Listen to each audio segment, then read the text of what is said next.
Welcome to these quiet moments, your safe place to relax and unwind. Take a deep breath and let all the tension slowly drift away. I am glad you are here, and if you enjoy this type of content, remember to support us by subscribing and turning on notifications so you catch every upcoming session. Now, let us begin our journey toward calmness and inner peace. Let us travel back in time thousands of years, to an age before a single thought was etched on stone, and before the first great myths were woven. We find the ancient human standing before the sea and sky, trying to understand what they saw. The world then was trembling with immense changes, ice sheets retreating, rivers swelling, oceans rising relentlessly. And amidst this climatic chaos, one of humanity's deepest memories began to form: the memory of the Great Flood. It is not the tale of a single civilization, nor the story of a single religion, but a global imprint appearing among the Sumerians, among the Native American tribes in China, India, Greece, and even among peoples who had never contacted each other across continents. One story, similar in essence, expressed in different forms, rooted in something larger than mere legend.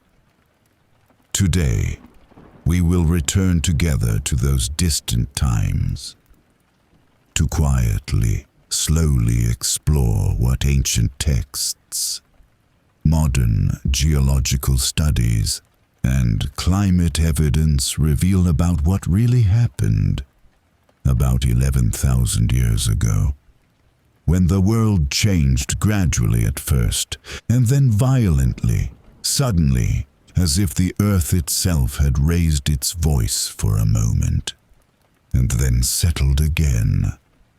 This is not a dramatic retelling, but a calm attempt to gather a bigger picture, a depiction close to reality as much as possible, soothing to the ear, devoid of exaggeration, like listening to a steady stream of thoughts leading you back to a time older than history itself.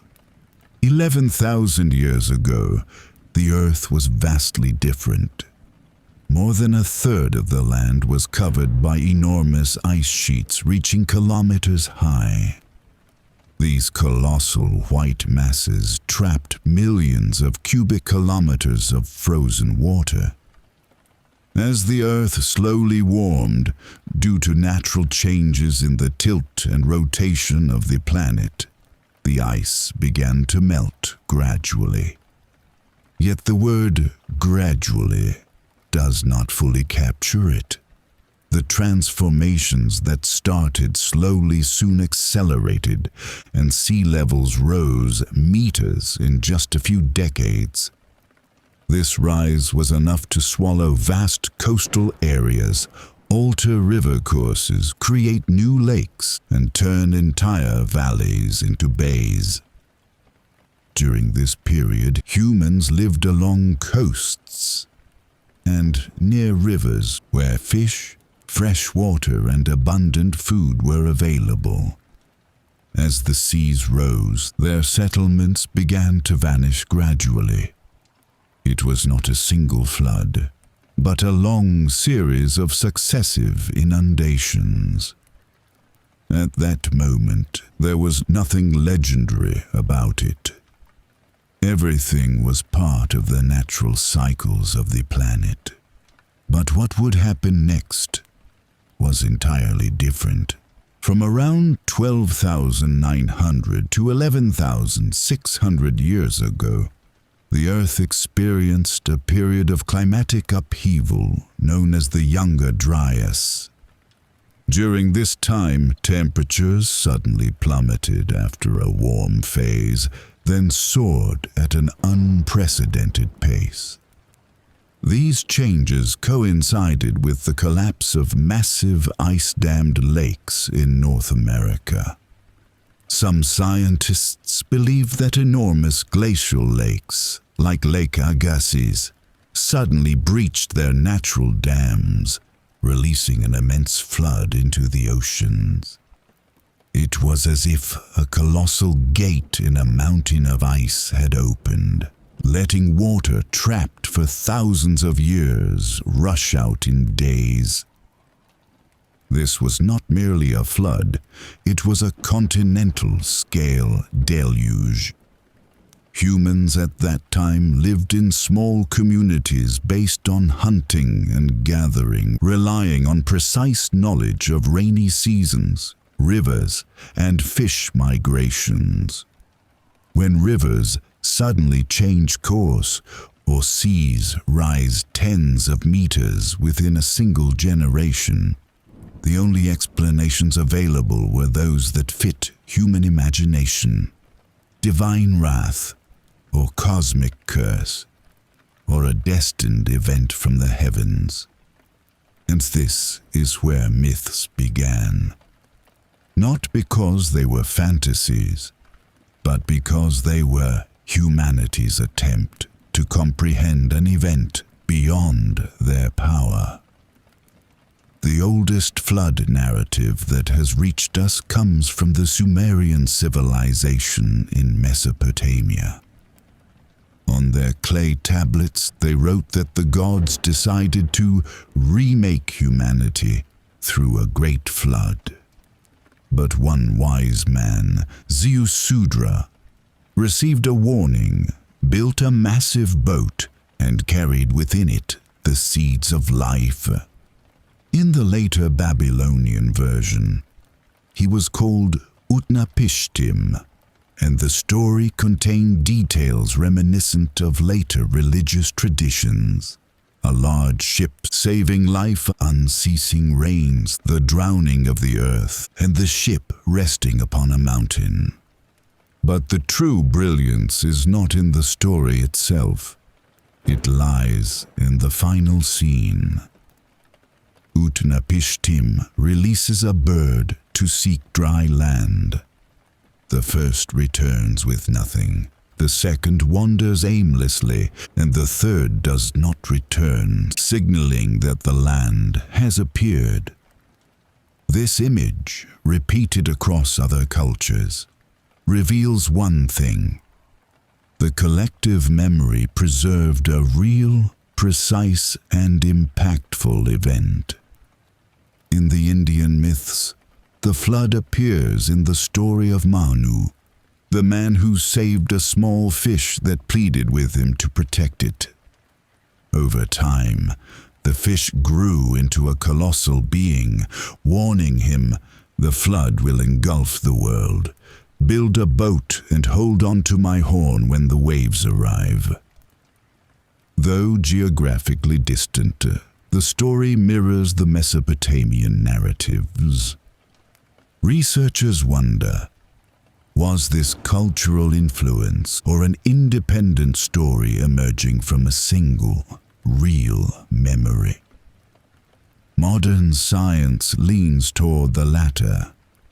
Massive events left a unified imprint on human consciousness. In ancient Chinese myths, it was said that the sky split and waters fell from above as if a heavenly dam had broken, flooding the land. To save humanity, the hero, Shu the Great, attempted to control the waters, but failed. Then his son Yu built vast channels and reorganized the rivers.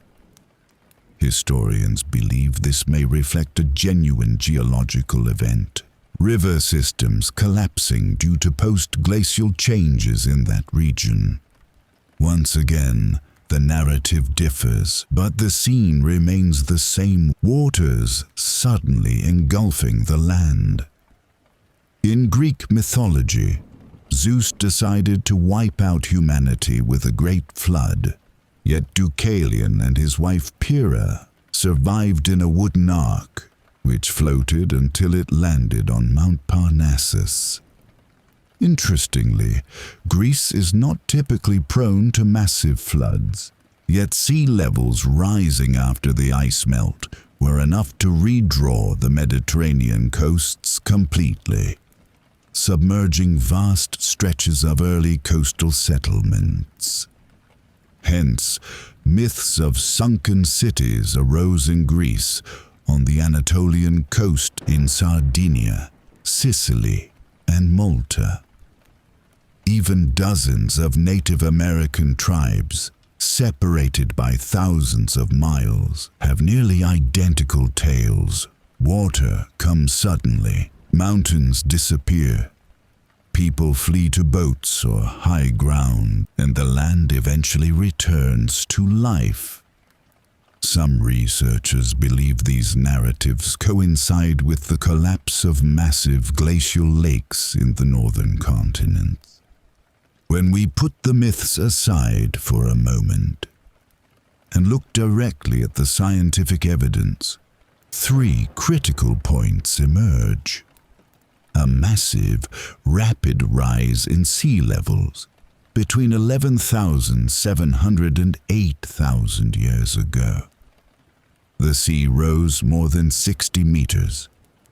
This alone was enough to engulf Mesopotamian coasts, the Nile Delta, Indian shorelines, most of the small Mediterranean islands, and vast areas of the Arabian Gulf, which was then a green valley. Sudden ice dam collapses produced floods that could be considered regional great deluges. Yet these events were enough to transform human life completely. The beginning of agricultural civilizations after the floods.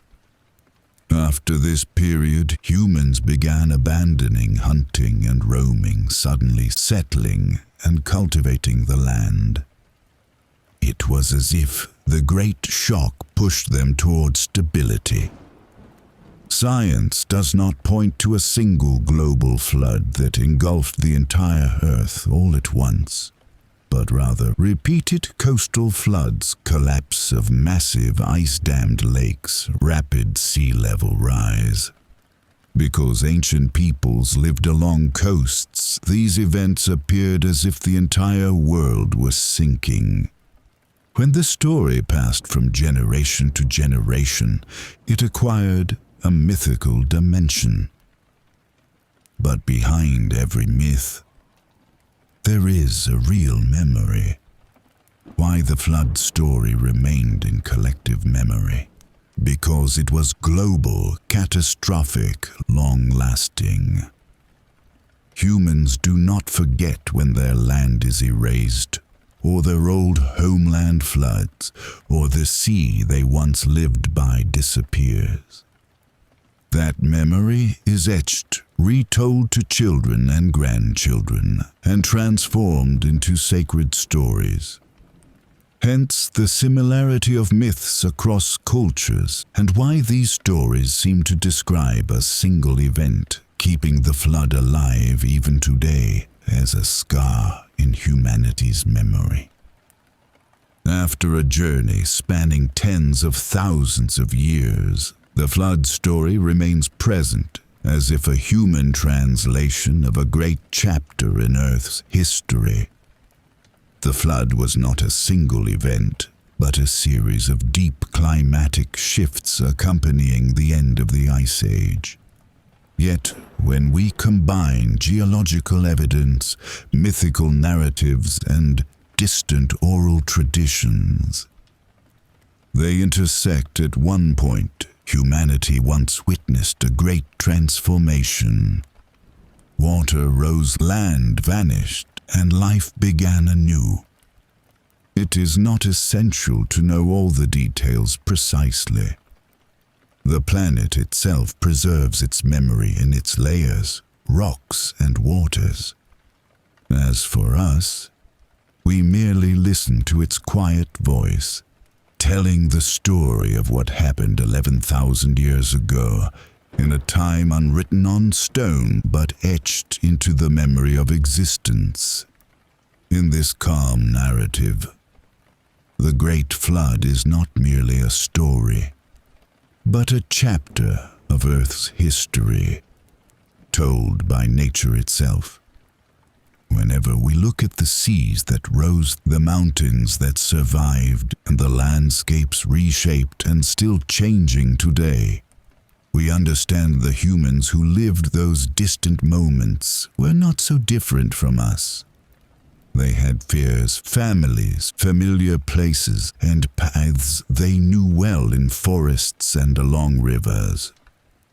They watched the skies to anticipate seasonal changes, observed waves to know where fish migrated, and listened to the night sounds of animals for clues about their surroundings. They were part of nature, deeply intertwined with it, and no separation existed. Thus, any major climatic change or sudden river surge touched their lives completely. Imagine waking as one of them on a misty morning and finding the river you knew has changed color, its flow suddenly faster, rising gradually, while strange sounds echo from distant mountains. As if something is breaking, animals flee, birds veer off course, responding to an ancient call that humans perceive only too late. In days, sometimes hours, the world around transforms. Such sudden changes are not theoretical. They are real, carefully recorded by modern science. Evidence shows glacial dam collapses happened violently, releasing massive volumes of water, equivalent to the combined flow of all rivers in the world for several days. Imagine a massive ice block the size of an entire city collapsing, freeing a lake trapped for thousands of years. Water surged relentlessly, carrying trees, rocks, and creatures, reshaping the land as if a giant hand had passed over it. Humans living in low areas near coasts and rivers were the first affected. Small mud homes, wooden huts, fishing camps, all vulnerable to submersion. No time to flee or think, suddenly faced with an unstoppable force, water rising, land disappearing beneath feet, and rain pouring endlessly, as if the old boundaries of the world had been erased with one word. In the following days, people began telling stories of boats that withstood the waves of those climbing mountains while waters rose like living creatures. Details varied, yet all shared one truth. Humans sensed that what was happening was greater than themselves, greater than a village, a city, or even a tribe. Nature was writing a completely new page, a page that began with water. Weeks passed, and as the waters gradually receded, land reappeared, but not as it had been. Coasts changed, small islands vanished, some lakes expanded, waters swallowed lands that had been homes to stories now lost. Trees were uprooted, riverbanks stripped bare, and in the midst of the devastation, the shepherd who had lived through it retold what he saw to his children. Then his grandchildren, and his story became legend. The legend became epic. The epic became written tales in clay and stone, passed down for thousands of years until it reached us. It was not mere human imagination, but a reflection of a real tragedy, slowly unfolding and then exploding all at once. Over time, civilizations arose on land, carrying the memory of that great water. People inherited the tales, but the roots remained anchored in those days when the world was small, and humans watched the sky cautiously, unaware that the water descending from it could reshape the earth itself. As civilizations grew, learning farming, building, and writing, the memory of the flood remained alive. It became part of the human instinctual fear of the ocean and an understanding of our vulnerability to nature. Every line written by Sumerian or Babylonian scribes brought humanity closer to the truth. Every tale recounted by Australian fishermen, South American tribes, or inhabitants of the Indus Valley clarified the picture. They spoke of one flood, perhaps experienced differently in each location, but real in the lives of their ancestors. Even today, when scientists read these ancient texts, they sense a real human presence behind the words, a person who witnessed the waters swallowing the world and survived to tell the tale. Thus, myth becomes a pathway to understanding the past, and the past illuminates what happened 11,000 years ago, when the face of the earth changed forever. Looking back across thousands of years, humans understand that the Great Flood was not merely a distant event, but the beginning of understanding the world, the recognition of nature's immense power, and the realization that the land beneath our feet is never fixed. Every step carries deeper consequences than it appears. The flood taught, both directly and indirectly, a lesson never forgotten. Danger can arise from unexpected sources, and life can transform in a matter of hours. Yet patience and wisdom are the path to reconstruction. Those moments drenched in water and the sharp, terrifying scenes for early humans over time became myths recounted by children and adults alike.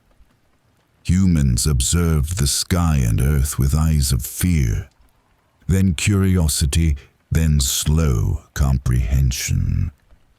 They learned that nature is neither enemy nor friend alone, but a living, flexible power, capable of destruction and creation simultaneously. This truth became embedded in collective memory, passed down through generations. Each generation added its understanding and experience. Each saw in the story a reflection of its own relationship with the land, water, and sky. Over centuries, humans settled, farmed, built villages and cities, and learned to predict the seasons and adapt to slow climatic changes. Yet the memory of the flood remained alive in the heart of every civilization. Even as ice melted from the Arctic, lakes calmed and coasts stabilized, the myth remained alive, resonating in human consciousness as a silent message from the past. Nature is immense, humanity is small, and life demands constant vigilance and deep understanding of the world around it. It was not only humans who preserved this memory. The earth itself, in rocks and sediments, stores the flood's events. Clay layers in the Nile Delta and soil deposits in Mesopotamia point to events unrecorded by humans but real, revealing the power of water, the vastness of seas, and nature's ability to reshape the face of the earth. Every excavation uncovers flood signs, marine shells in deserts, evidence of massive inundations, unusual river channels, all confirming this event was not just a story, but a profound reality written by nature before humans recorded it in their own ways. And when we reflect on this, we see the flood, despite its tragedy, as a gift for life. It taught humans discipline in the face of nature, forced them to think differently, innovate, and build more resilient societies. In a way, the flood became a symbol of new beginnings, of renewal of Earth and humanity, teaching that every disaster carries seeds of rebirth and every loss carries the promise of new opportunities. When we close this narrative, we face a quiet truth. History is not just a series of events, but a continuous story intertwined with nature and humanity. The Great Flood was a fragmented event, yet its influence endured for millennia. Every story told, every preserved text, every layer of the earth carrying the memory of water, connects us to the past directly, teaching endless lessons, humility, patience, and deep understanding of the power of nature, and of humanity's ability to learn, survive, and rebuild. In the end, perhaps the greatest wisdom from the Great Flood lies in the simplicity of the event itself. Life continues. No matter how small humans are before nature, our ability to learn, endure, and rise after calamity ensures the survival of our species. It makes every ending a new beginning, and every disaster a timeless lesson, whispering softly from the past, reminding us that earth, water, sky, and humanity are interconnected in an endless cycle, a cycle that began with the Great Flood and continues with every generation, every step on this planet, every pulse of life. As the waters finally began to settle, humans cautiously stepped onto the newly revealed land. The world was familiar, yet transformed. Riverbanks had shifted, forests had moved, and the scent of the earth was different, heavy with damp soil, mud, and the salt of distant seas. People walked through lands that were once villages, now flattened by water, and through forests where trees had toppled or drifted far from their roots. Animals that had fled the rising tides began to return, some weakened, some thriving, and humans learned, slowly, how to share space with them again. Children grew up hearing stories not just of survival, but of the waters themselves, as if the flood were a living memory that walked alongside them, a teacher with a quiet but unwavering presence. In the aftermath, humans began to observe patterns more carefully. They watched the skies for signs of rain, the rivers for hidden currents, and the winds for shifts in temperature.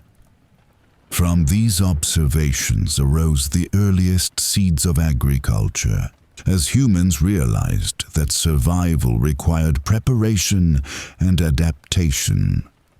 Fields were planted on higher ground, homes built with stronger foundations, and simple dikes and channels were created to guide water rather than resist it. And in time, villages grew into towns, towns into cities, and the memory of the flood, once immediate and terrifying, began to be woven into culture, ritual, and belief. In Mesopotamia, the Sumerians etched tablets telling of Utnapishtim, the survivor chosen by the gods to preserve life. In India, the tale of Manu spoke of a fish that guided humanity through the waters. In China, the story of Yu the Great detailed monumental efforts to control rivers, transforming chaos into order. In Greece, Deucalion and Pyrrha survived a divine flood, rebuilding the world with stones cast over their shoulders. Across the Americas, tribes of the native continent spoke of great waters that rose and fell, reshaping the lands and leaving echoes in ritual and memory.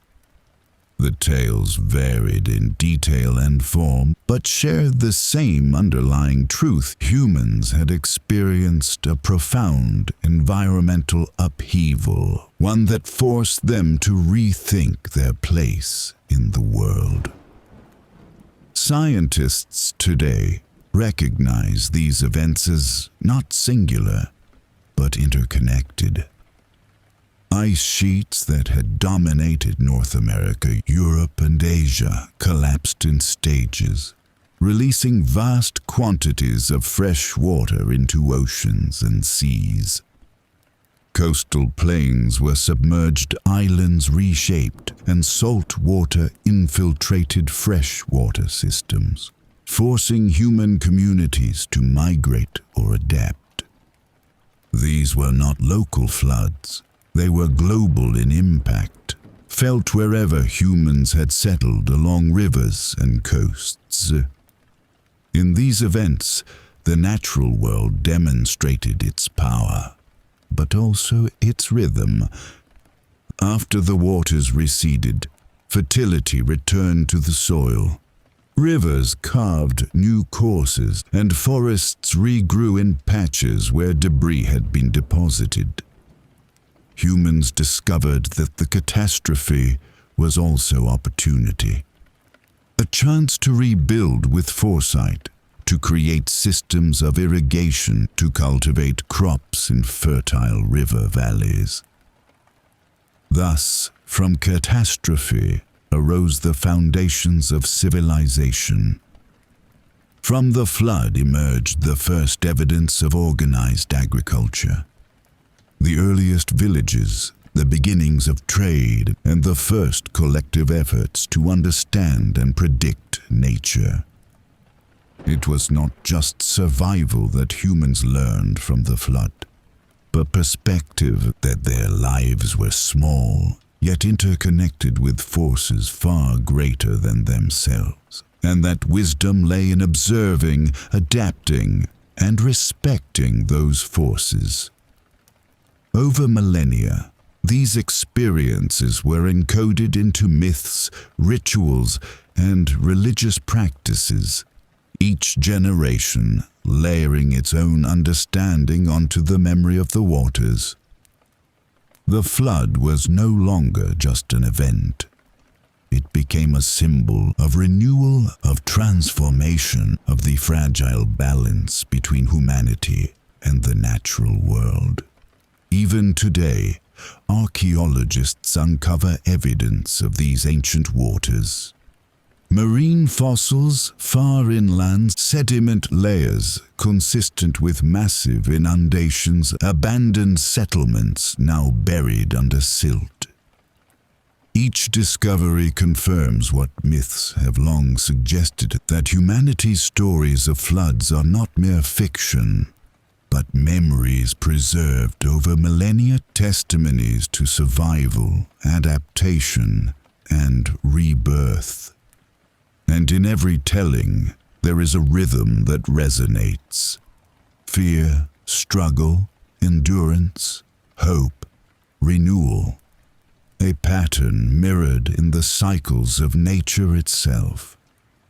In the quiet of night, one can imagine the ancient shepherds, standing atop hills or riverbanks, watching the waters rise, listening to the deep, resonant sounds of ice breaking and rivers overflowing. sensing the magnitude of forces beyond comprehension. They could not know the science, the climatology, or the geology of their time, but they understood what mattered. Life persisted. They survived, and in surviving, they carried knowledge, memory, and wisdom into the future. Through their descendants, through stories by firelight, through tablets, inscriptions, and oral tradition, the Great Flood continued to shape human understanding. It taught reverence for nature, resilience in the face of disaster, and the profound truth that even the greatest destruction can sow the seeds of civilization. The flood was both an end and a beginning. It ended old ways, old settlements, old certainties, but it also began new systems of thought, new villages, new ways of coexisting with the land and waters. And so, the Great Flood remains alive, not as mere myth, but as memory, a collective human heartbeat that echoes across continents and millennia, reminding us that the earth is alive, that water is both destroyer and creator. And so, when we look back across the millennia, we see the Great Flood not as a single event frozen in time, but as a vast, unfolding chapter of human history, a bridge between the age of ice and the age of civilization. It was a moment when the world itself seemed to speak. Through the crash of waters, the tremor of ice, the roar of rivers, a reminder of the sheer magnitude of forces that shaped the earth long before humans could understand them. Yet despite its enormity, it was also profoundly intimate. For those who lived through it, the flood was personal. Their homes submerged, their crops swept away, their lives uprooted. Every human being who survived carried within them a memory of loss and endurance, a quiet knowledge that life is fragile, yet capable of renewal when met with patience, courage, and ingenuity. Across continents, humanity encoded this memory in stories and myths, turning trauma into teaching, chaos into narrative. The Sumerians, the Babylonians, the Indians, the Chinese, the Greeks, the native peoples of the Americas, the islanders of the Pacific, all told versions of the same story, each shaped by local culture, geography, and belief, yet all pointing toward the same essential truth. Humans witnessed waters that could not be tamed, and yet life endured. Modern science, archaeology, and geology confirm what these myths have always hinted at. There were periods of catastrophic change, massive ice sheets collapsing, giant glacial lakes bursting, oceans rising tens of meters in mere decades, coasts disappearing, rivers changing course, and valleys transforming into lakes. The evidence is written in the earth itself. Sediment layers, fossilized seashells inland, drowned settlements, and reshaped landscapes. These natural events are the foundation of the stories humanity passed down, and they remind us that myths are not merely flights of imagination. They are memory encoded through generations, shaped to teach, to warn, and to inspire. From these floods arose human resilience. Communities adapted, migrated, and innovated. Agriculture, irrigation, permanent settlements, the first villages, all were responses to the lessons of water. Humans learned that survival required foresight and planning, that living in harmony with nature demanded observation, knowledge, and respect. The flood was destruction and opportunity, fear and hope, an ending and a beginning entwined.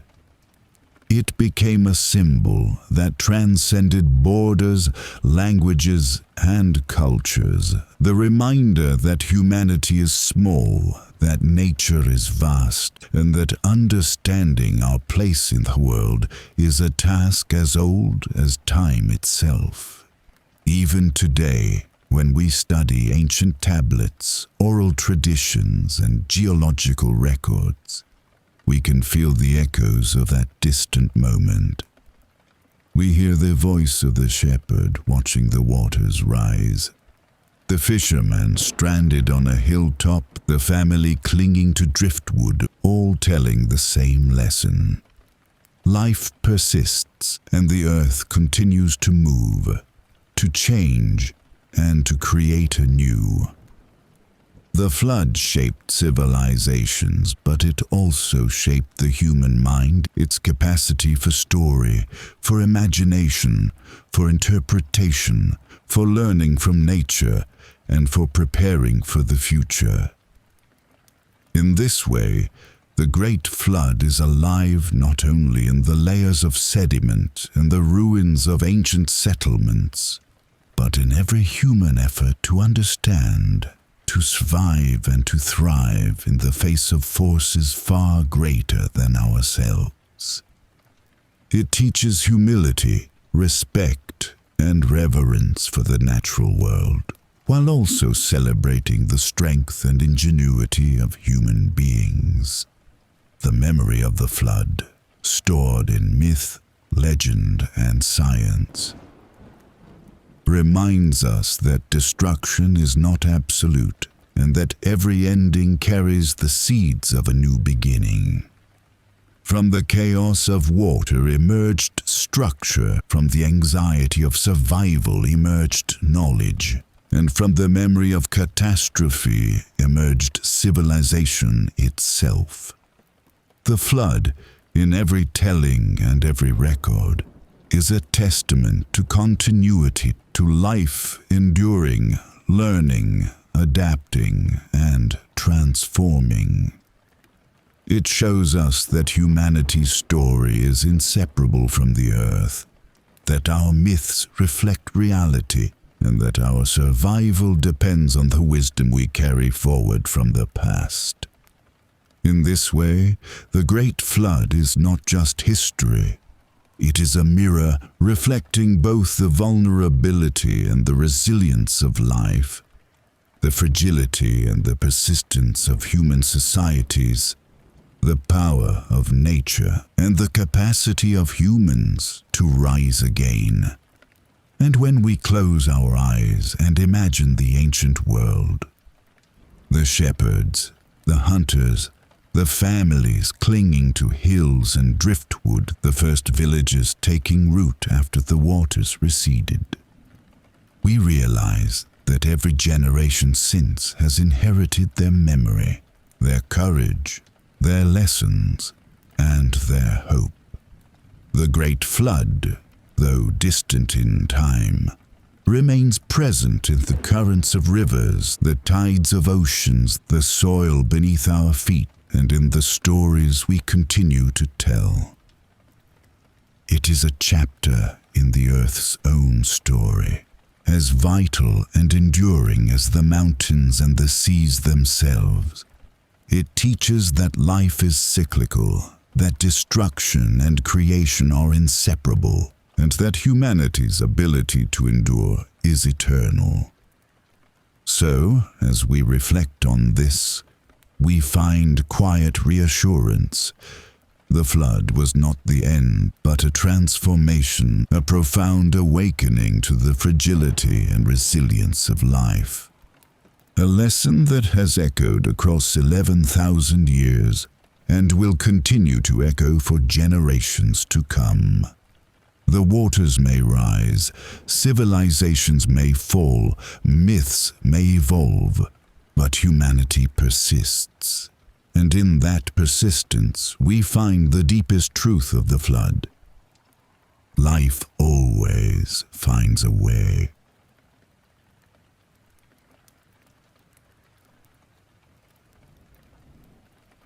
Yusef was the youngest of the al-Asami family, a family once famous for trade, wealth, and influence. But when his father passed away, all that remained was an old house, a small shop, and some exhausting memories. The three brothers grew up watching their father struggle to preserve the family name, while Yusef, the youngest, had nothing but his calm eyes and kind heart, which often made him a target of his brother's mockery. When their father died, Yusef was only 17. The brothers gathered at the mourning house to discuss the inheritance. There wasn't much, yet the older brothers wanted to divide it immediately. Salim, the eldest, interrupted his tears with a cold smile. The boy is too young. He doesn't understand business. Let's give him his share in cash and finish this. In truth, Yusef understood far more than they believed, but his shyness kept him silent. They gave him a meager sum, barely enough to last 2 months, and took over the last shop his father had left. Yusef left that day feeling as if the world had closed all its doors on him. Days passed, and Salim and Walid, the older brothers, expanded their businesses. They never paid attention to Yusef, and even when he passed by to check on them, they mocked his poverty.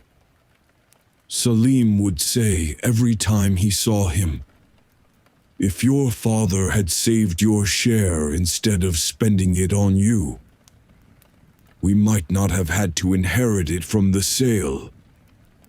Walid was even harsher, often repeating before others, "Poor Yusef lives on charity.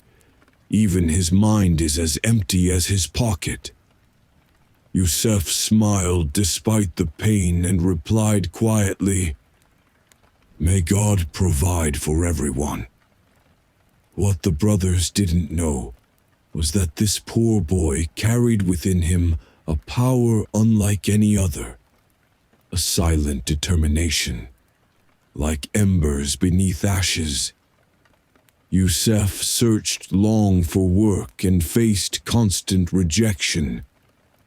One hot day, he arrived at a trader's farm to offer his labor.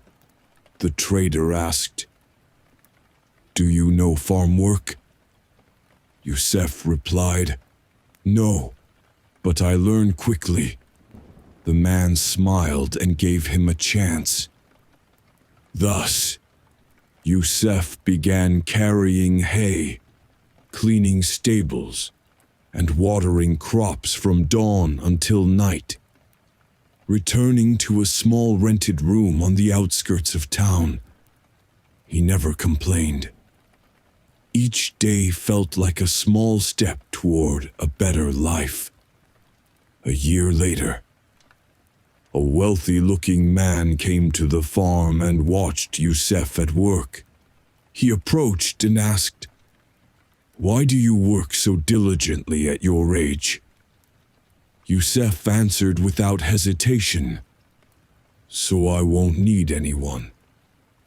The man studied him for a moment and said, "My name is Haj Imran. I have an abandoned shop in the market, and I'm looking for an honest young man to run it.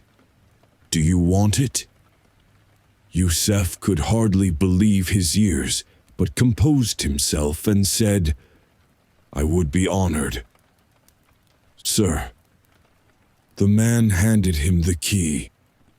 The profit will be shared equally, but any loss in the first year is mine alone. This was the first door of fate that opened for him after years of injustice. Youssef started reorganizing the shop entirely.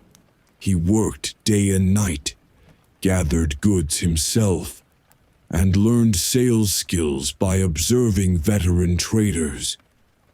He was extremely honest in his work, and people began to trust him more than anyone else. By the end of the year, Hajj Imran was surprised by the profits. He sat with Youssef and said, "From today, the shop is yours, all of it. You deserve more than this." Tears welled in Youssef's eyes, but he could not speak. He didn't stop there. He started buying small shops, reviving them, then selling some and investing in others. His trade grew like a strong tree planted in fertile soil. Within 5 years, his name became well known among traders. Meanwhile, his brother's situations worsened. Salim lost much of his business due to poor management, and Walid accumulated debts after trusting the wrong people. They never considered Youssef, assuming he was still the poor boy. One evening, as Youssef walked through the market, he heard a familiar voice. It was Salim, looking worn out. He said softly, "Youssef, I want to visit you. I have something important to say." Youssef held no grudges and replied, "Please, my house is open." Salim sat in silence, then said, "I've lost everything. The first to abandon me was Walid. I have no one left, except you." Youssef paused, then said, "Money is God's. If you want work, you are welcome. And if you need money, I won't hesitate." Salim broke down in tears. For the first time in years, months later, Youssef heard that Walid was being chased due to enormous debts. He was moving between houses, afraid of creditors. Youssef did not hesitate. One cold night, he found him sitting alone, broken. Youssef spoke gently. "Get up. Brother, this house is yours." Walid raised his head weakly and asked, "After all I did to you?" Youssef replied, "You are my brother. Mistakes do not erase blood."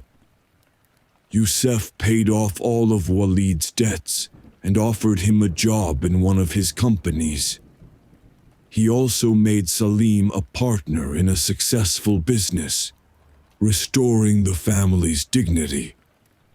As everyone gathered in Youssef's modest but comfortable home, Salim looked at his youngest brother and said, "We thought we were great, only to find we are far younger than you." Walid, lowering his head, added, "We laughed at you and wronged you, but you were the real man among us." Youssef smiled. "Money fades, but hearts remain. I am returning to you what I once wished to see from you." Years passed, and the family regained its standing. But this time the head was not Salim or Walid. It was Youssef. The poor boy they once mocked had become the pillar. the voice that protects, the hand that feeds, and the heart that holds only goodness, despite all his achievements. Yusef returned each night to his old self, the one who had known deprivation, who had learned what it meant for doors to close when you had no power to knock again. Yusef noticed a genuine change in his brothers. They no longer raised their voices, nor looked at him with superiority or pity. They began sitting with him for long hours, attempting to make up for years of unprovoked cruelty. With time, Yusef even heard apologies and confessions of weakness from them. One evening, Salim sat on the balcony, turning a cup of tea in his hands. He whispered, "Yusef, I hated you for no reason. I thought you were simple and naive, and I feared you would outgrow me. So I treated you harshly to remind you you were the youngest and would never amount to anything." Yusef did not reply immediately, only gazing at the sky as the sunset faded between blue and gray. A person is judged not by what they were, but by what they choose to become after they understand. Walid, more silent, showed his regret through actions, accompanying Yusef on visits, helping with work, trying to erase the image of the past. Not with words, but deeds. Yusef did not need long apologies. He never harbored resentment. What truly occupied him was the future, not a past that time had already reshaped. The family, once fractured, slowly began to reunite. Yusef's rebuilt home became lively again, as if it had regained the spirit of the old family house. One day, Salim's 10-year-old son sat near Yusef while he worked in his office. The child's eyes sparkled as Yusef asked, "Do you want to be a trader, my boy?" The child replied quickly, "I want to be like you." Yusef patted his head. "You will be better than me if you learn patience." Yusef became a real teacher for the children of the family, guiding them through experience, mistakes, and life lessons.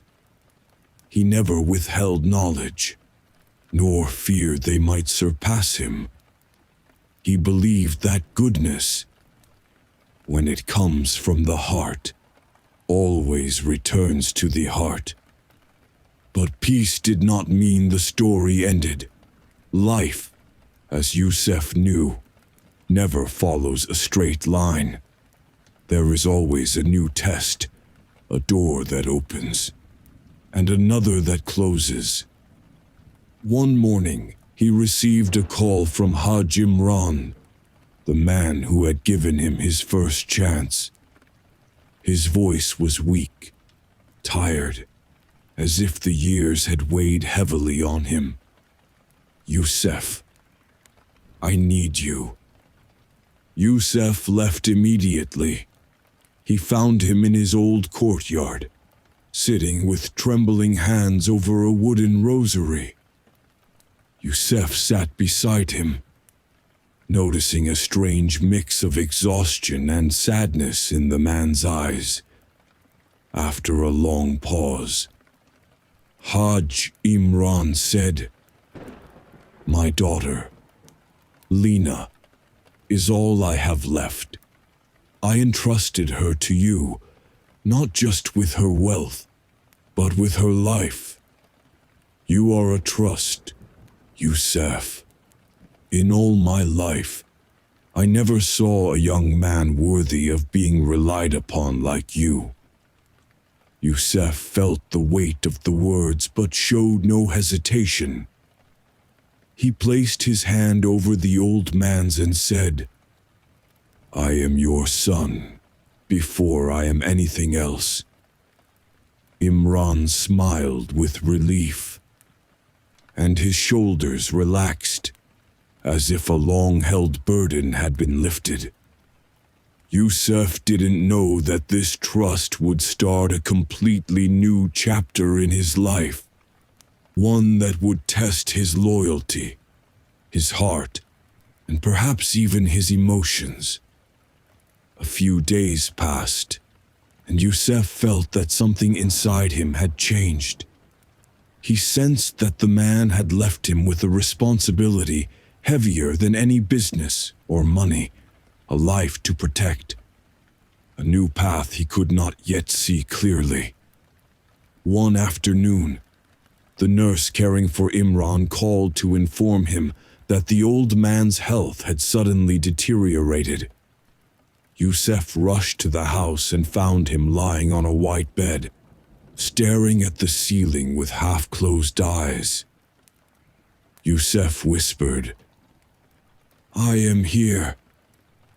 Imran slowly turned to him and smiled faintly, as if that last bit of strength remained just for him. He held Yusef's hand and said quietly, "Thank God. You came before I left." Yusef shook his head. "Don't say that." "Sir, you will be fine." The man's voice, though weak, was firm. "Everyone knows when their end is near. I wanted to see you before my eyes close." Yusef felt a deep ache in his chest, but remained silent. Imran continued, "My daughter, Lena, is everything I have. I entrusted her to you before anything else. She will come to you soon, and she will need you." Yusef did not know what to say. He did not yet understand what it meant for a young woman he had never met to need him. But he did not interrupt. "Never leave her alone. Life is harsh. Yusef, especially for those whose hearts are naive. She does not know deceit or betrayal, and her husband is only interested in money." Yusef lowered his head, then said, "I promise. Sir, I will protect her like my own family, and more." Imran said no more, closed his eyes, and hours later, he passed away. 2 days later, a young woman arrived at Yusef's home. She appeared to be in her early 20s, wearing a simple hijab and a long dress, as if trying to hide her grief behind quiet composure.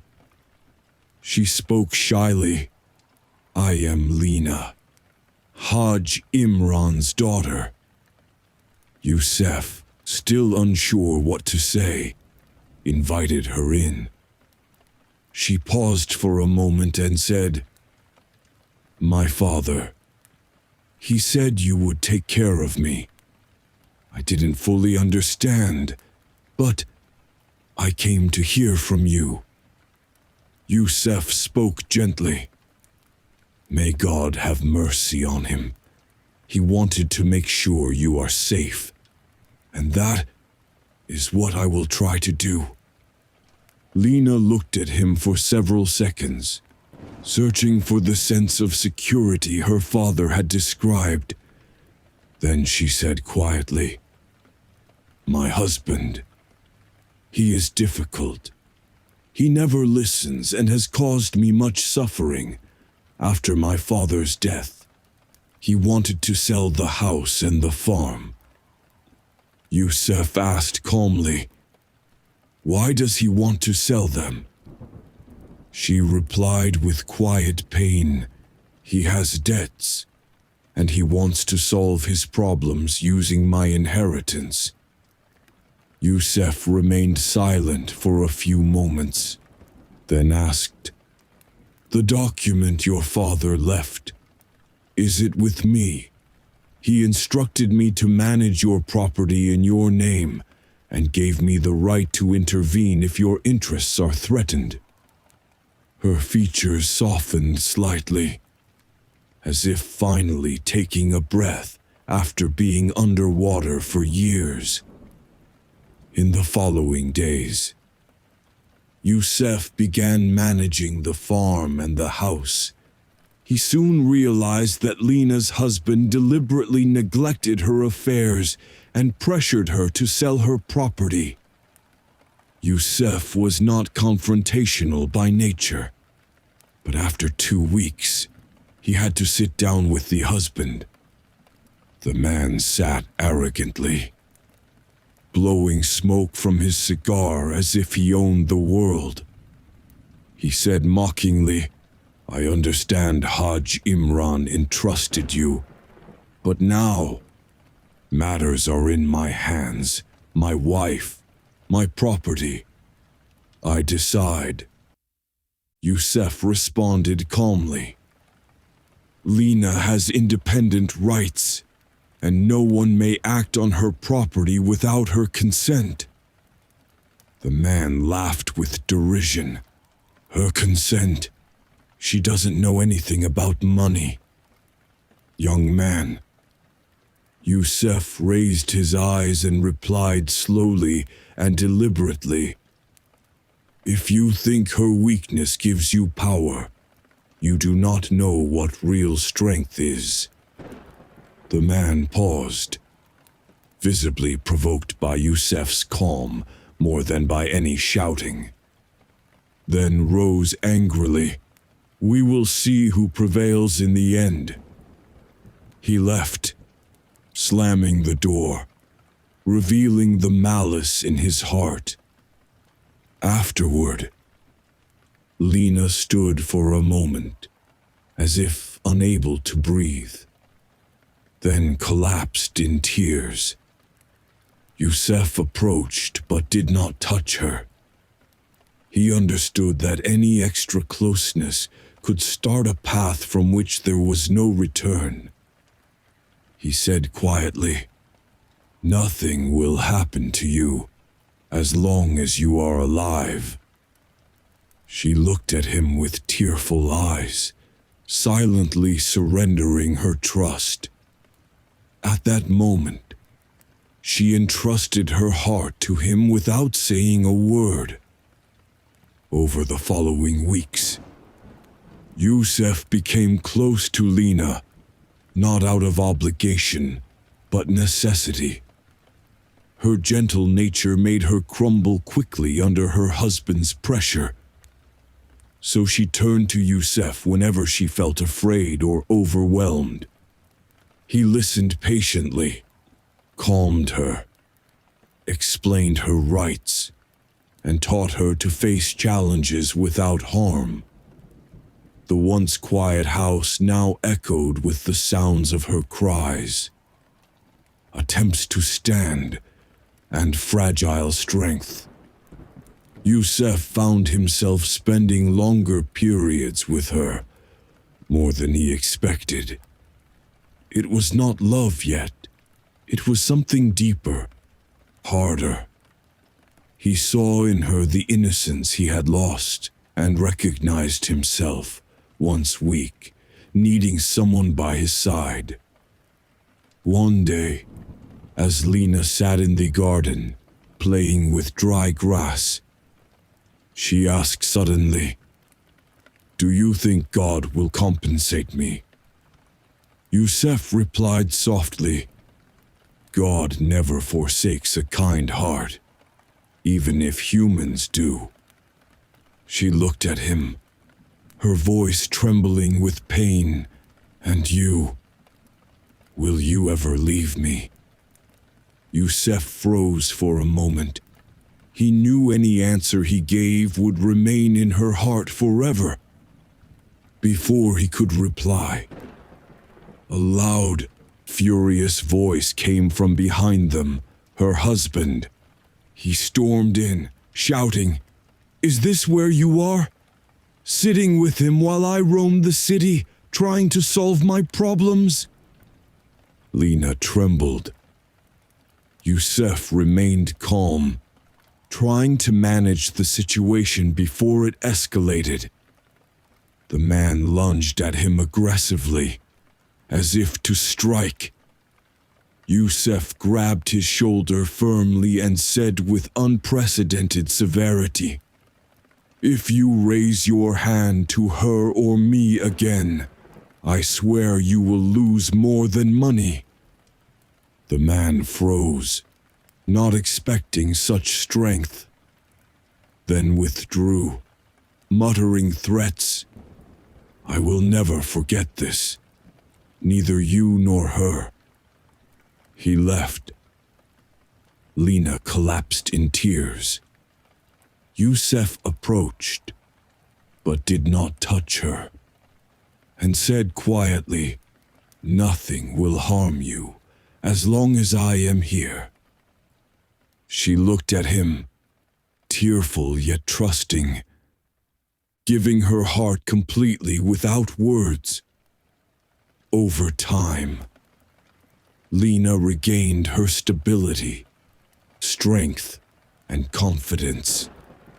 Eventually, Yusef proposed to her, not out of pity or duty, but because their bond had quietly transformed into mutual reassurance and care.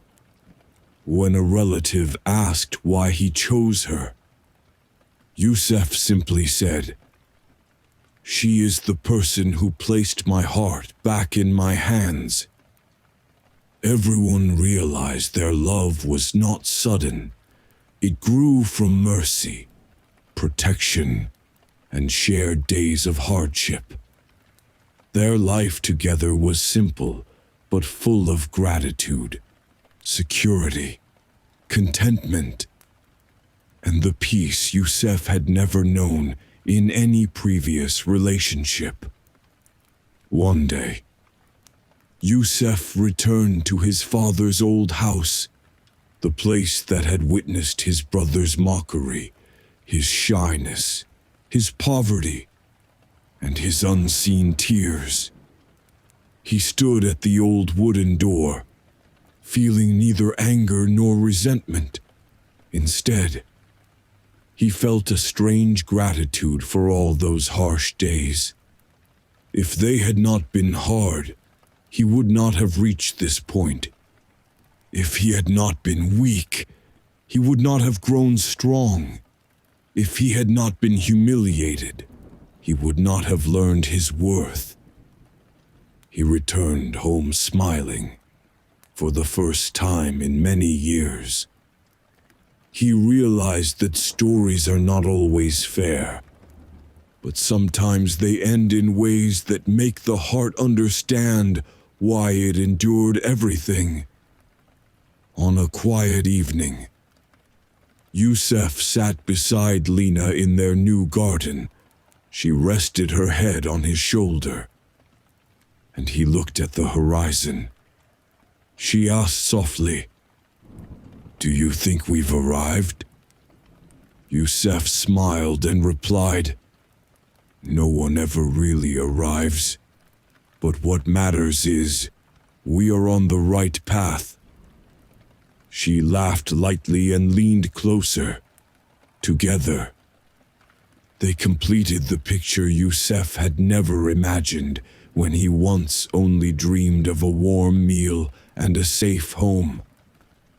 The story of the young man once mocked by his brothers became a tale of resilience, patience, and wisdom.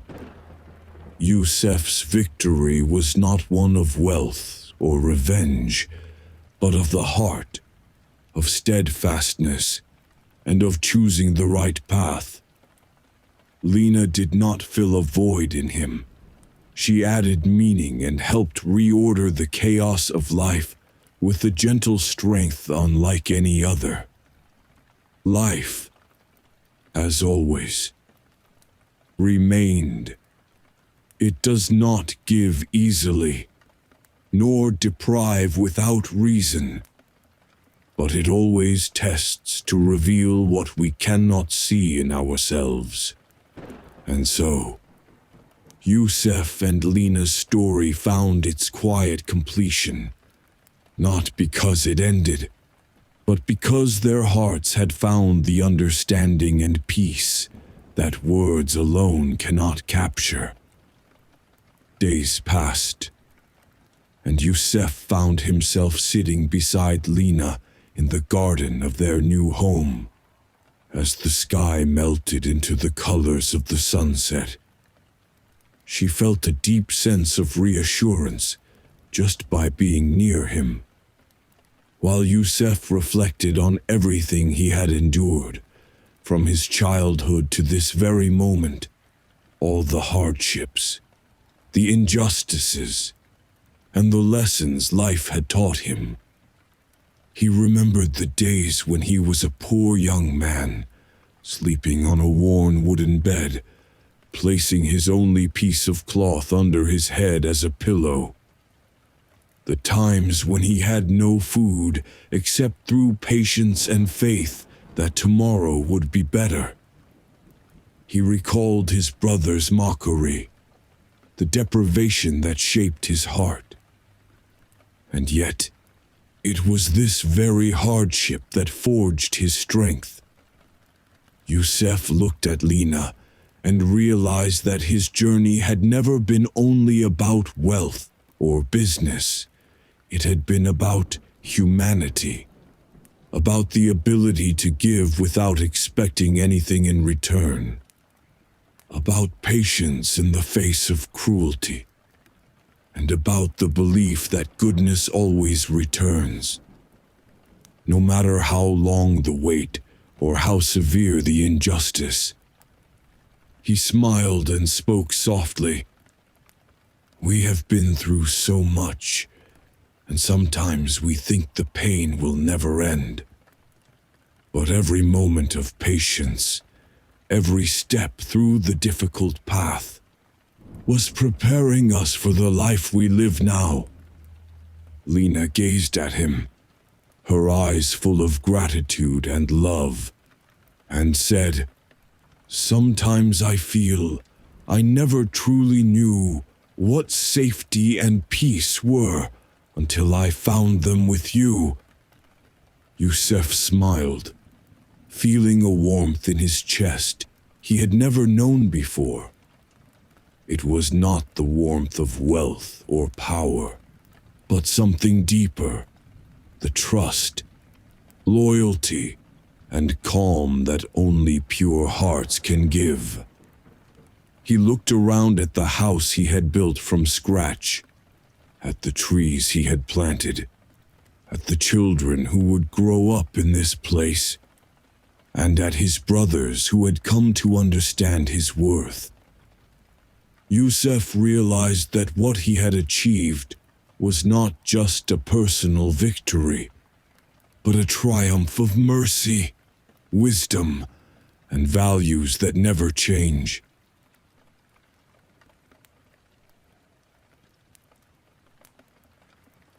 Night had already stretched across the ancient lands when the first winds of change began to blow.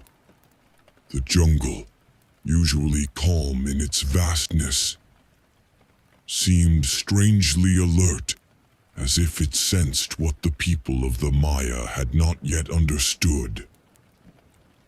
A long era was nearing its end.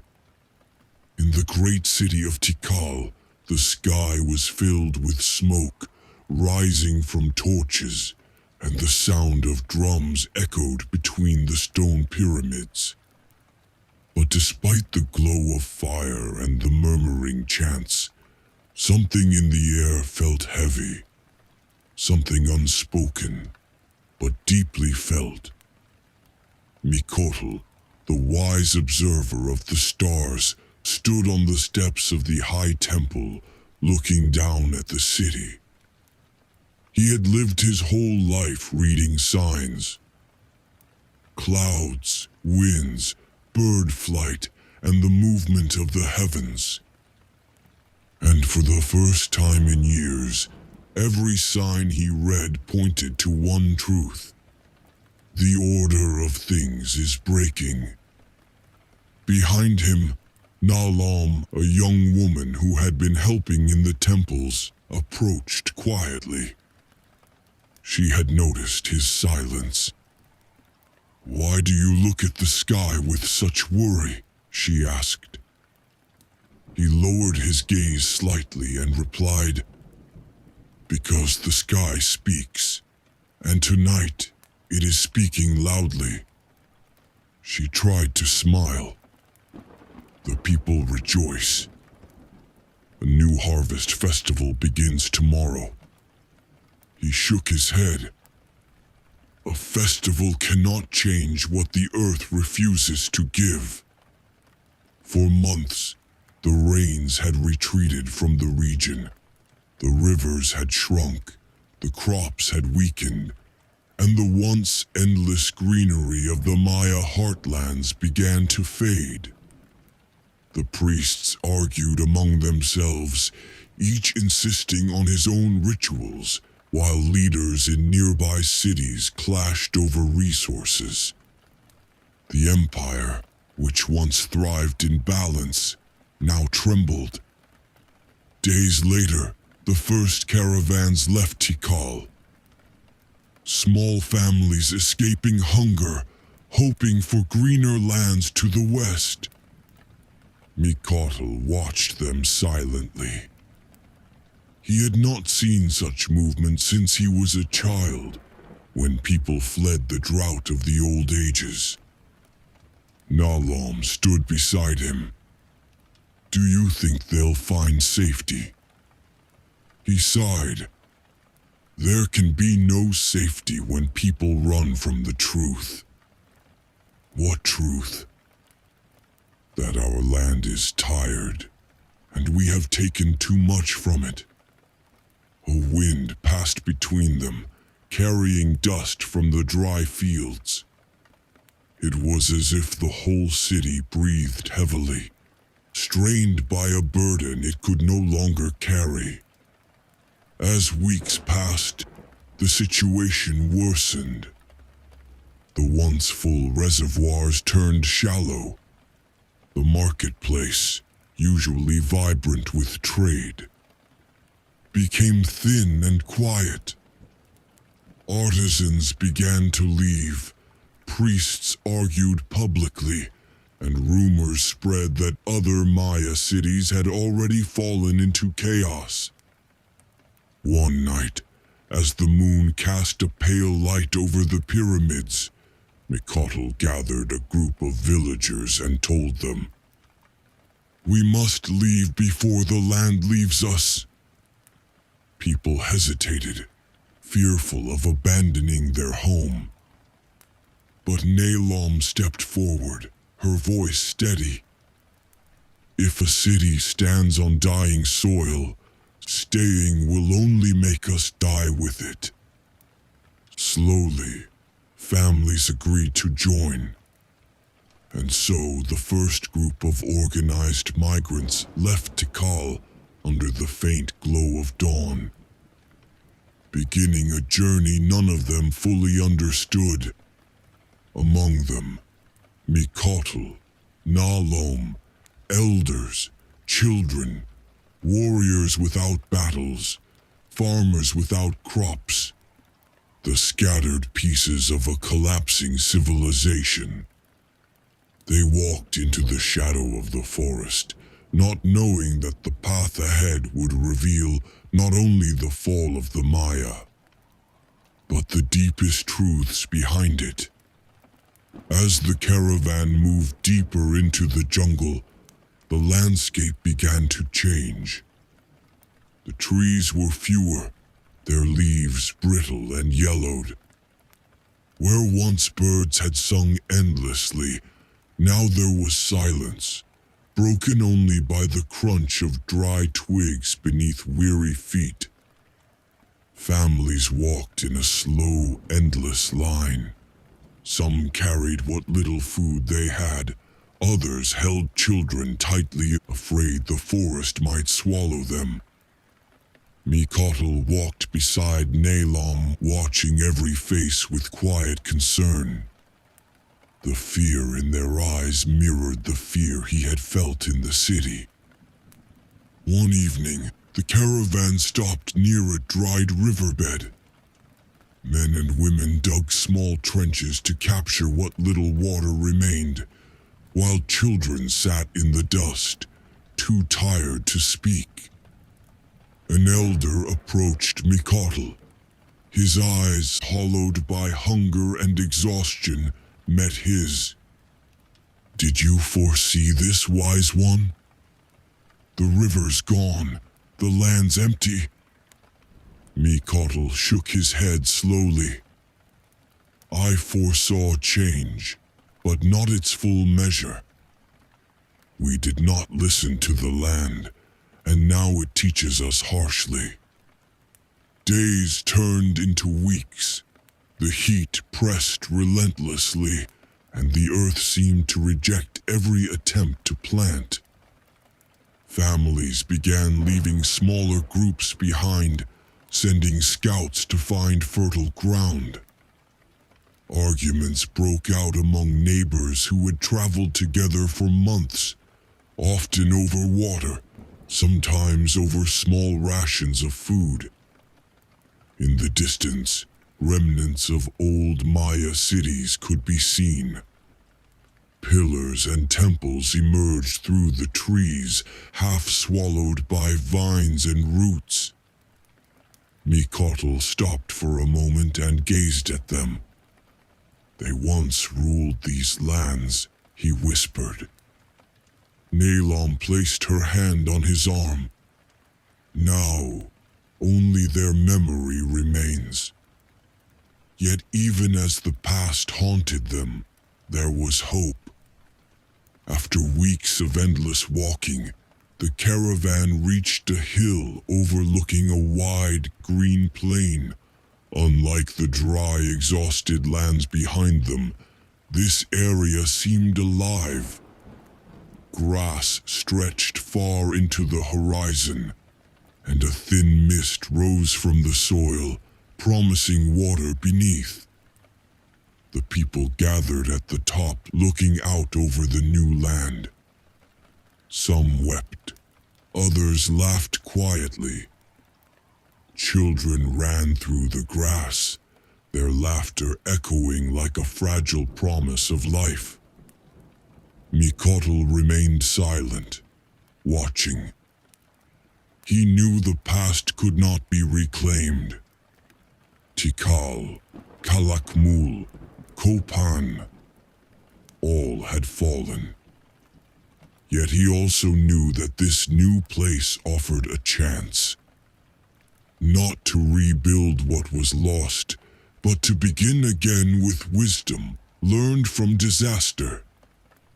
He finally spoke, his voice calm, carrying over the small crowd. "We carry with us not only our bodies, but our knowledge, our mistakes, our stories. This is our true inheritance. We can start anew if we remember the lessons of the past." Nalom smiled beside him. "Do you think we can truly start over?" she asked softly. Mikotel looked out over the plain at the faces of people beginning to hope. "Yes," he said, "because we now understand what the Maya did not. That a civilization survives not by monuments or power, but by the care we take of our people, our land, and each other." The sun sank low, casting a warm orange light across the plain. The forest behind them seemed like another world, one that had taught them lessons they could not ignore. For the first time in many seasons, Mikotl felt a quiet peace. The Maya had not truly disappeared. Their cities might crumble, but their wisdom, their failures, and their resilience could live on in those who survived. And as night fell, the stars came out, shining above the plain. Mikotl gazed upward, realizing that the sky had witnessed centuries of rise and fall, yet remained eternal. Every end contains a beginning, he thought. And in that thought lay the seed of a new civilization. Smaller, humbler, wiser. Weeks turned into months as the caravan continued northward. With every step, the signs of the old civilization became more evident. Villages were abandoned, markets emptied, temples swallowed by vines. The air seemed heavy with memory, and the ground beneath their feet carried the weight of generations past. Tikal itself, the great city that had once seemed eternal, lay far behind them. Its pyramids and plazas, once alive with the sound of trade, ritual, and celebration, had become silent. Now only shadows remained, stretching long and empty across the crumbling stones. The travelers walked cautiously, sometimes stopping to observe remnants of walls, broken pottery, or toppled statues. To the children, it was like stepping into a story they had only heard from elders. To the adults, it was a painful reminder of what had been lost. One night, as they camped near a dry river, a young man from the caravan asked Mikotl, "Why did our cities fall? Was it the drought or the wars?" Mikotl sat quietly, staring into the fire. "Neither alone," he replied softly. "It was everything together. The drought, yes, but also greed, pride, and the neglect of the land. The Maya built wonders, but they forgot to care for what truly sustained them: the people, the soil, the balance of life." The fire flickered across faces drawn with hunger and fatigue. Children nestled against their mothers. Couples held hands tightly, trying to hold on to hope. Over the following weeks, tensions grew. Scarce water, small rations, and uncertainty led to arguments. Some families moved ahead on their own, leaving the caravan smaller, more fragile. Yet Mikotl continued to guide them, teaching patience and care, emphasizing that survival depended on cooperation, not fear. Finally, after endless walking, the caravan arrived at a high hill overlooking a vast green plain. Unlike the barren lands behind, this stretch of earth seemed alive. Mist rose from the soil, promising hidden water. Trees swayed gently in the wind, and distant birds called, reclaiming the sky once abandoned by civilization. The people stopped, exhausted, yet in awe. Some wept quietly, overwhelmed by the sudden promise of life. Children ran through the tall grass, laughter echoing like a fragile melody of hope. Mikotl spoke to them, his voice calm but firm. "We have carried our knowledge, our mistakes, and our memories with us. Here, we can begin anew, not as we were, but wiser than before. Nalam smiled at him. "Do you think we can truly start over?" she asked. "Yes," Mikotl said, gazing at the faces of those around him. "Because we understand now that a civilization is not its cities, not its pyramids, not even its power. It is its people, their care for one another, and their respect for the land that sustains them." As the sun sank behind the distant hills, the travelers began to build the first simple homes in the new land. Small fields were planted, channels dug for water, and the foundations of a new community took shape. Though smaller and simpler than the great cities of the past, it carried a promise that these people could survive where others had fallen. Mikotl stood quietly, watching. He realized that the Maya had not truly disappeared.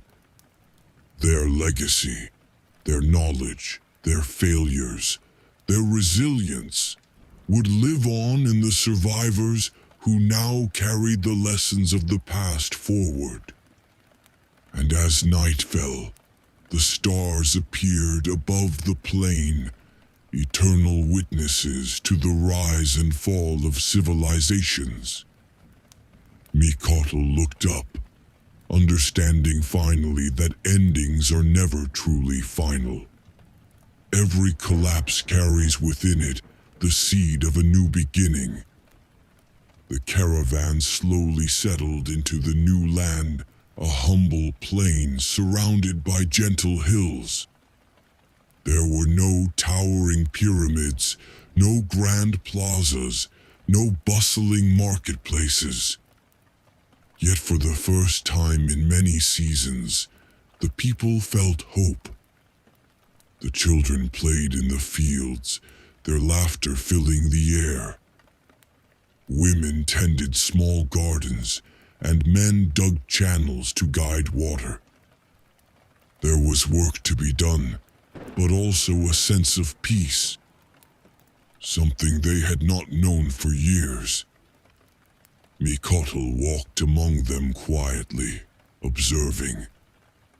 He did not see ruins or grandeur here, but something far more enduring, the will of the people to survive and rebuild. One night the elders gathered around a small fire, asking him to share what he had learned from the journey. He spoke slowly, his voice carrying through the quiet night. The Maya did not fall because of one mistake or one event. It was a combination. The drought, yes, but also greed, pride, neglect, and the disconnection from the land. The cities fell because their hearts were no longer aligned with the balance of life. A hush fell over the circle. They understood for the first time that survival did not depend on monuments or armies, but on the care for each other and the earth itself. "Can we truly begin again?" asked a young woman softly. "Yes," said Mikotl, "because knowledge has survived and the people remain. That is all that is needed to start anew. The past teaches us, but it does not bind us." Weeks passed. The small village grew stronger, not in grandeur, but in resilience. Families worked together to plant crops, channel water, and build homes. There was laughter and song, even amid simple tasks. Life returned in a quiet, deliberate rhythm resembling the balance of nature itself.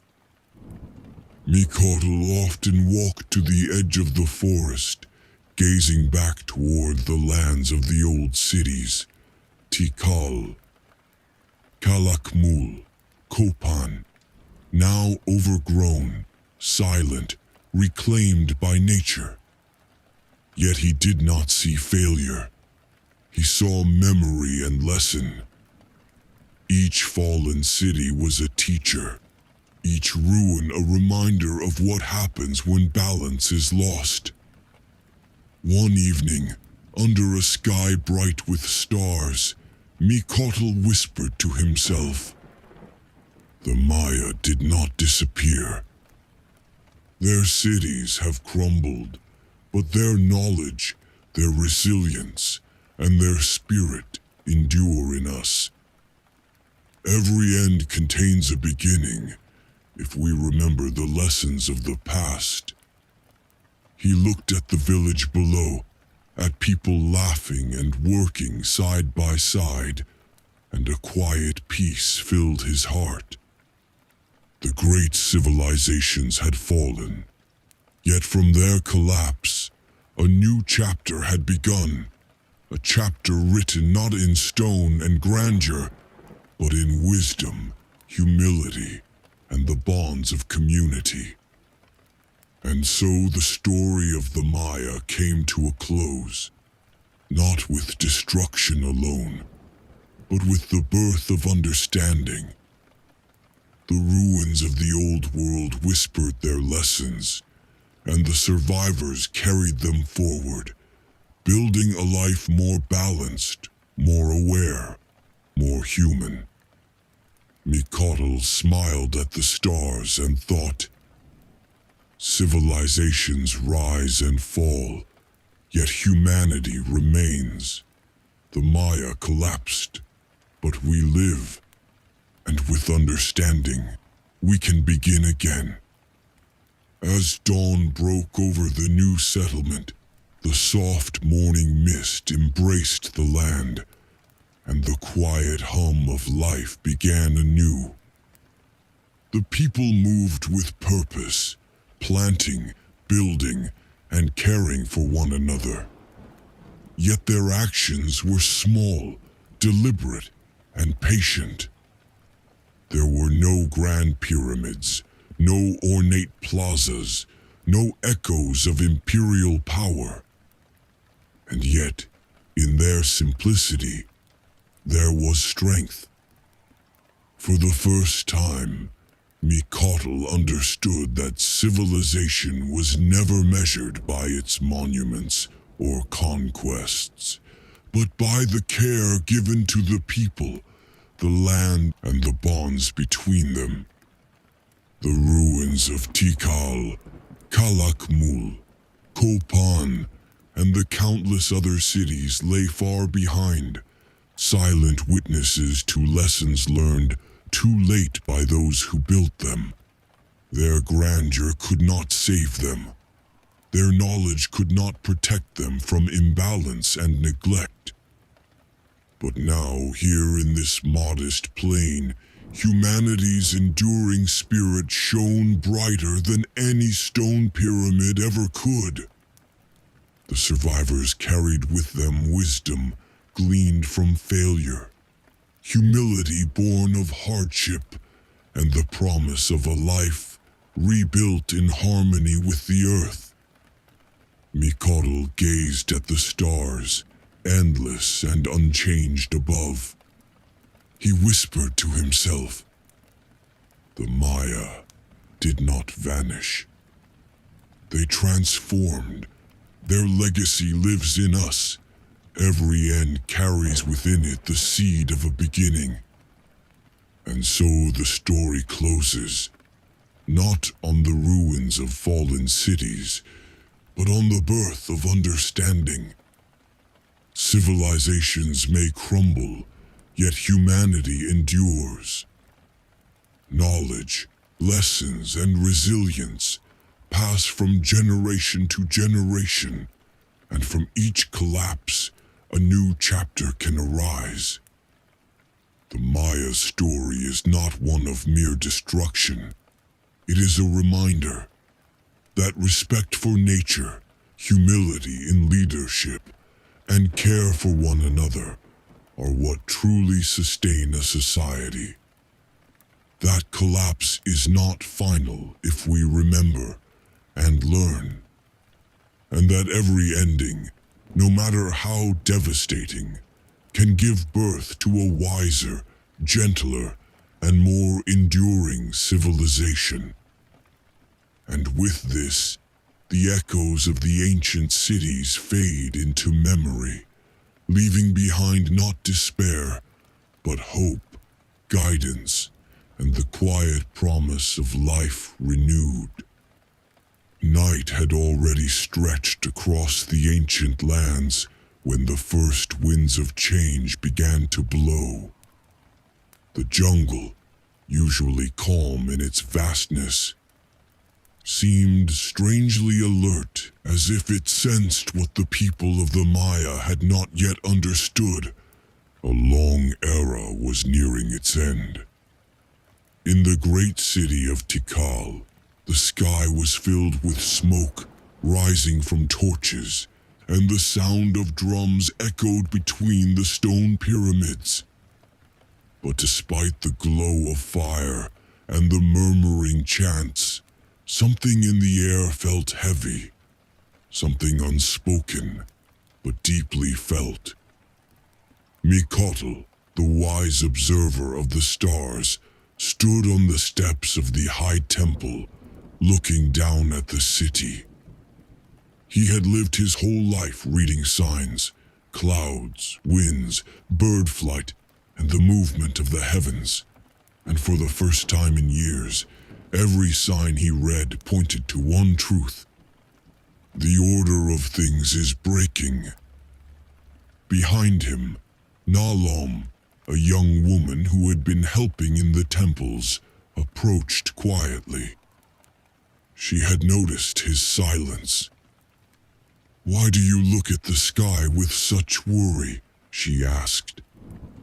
He lowered his gaze slightly and replied, "Because the sky speaks, and tonight it is speaking loudly." She tried to smile. "The people rejoice.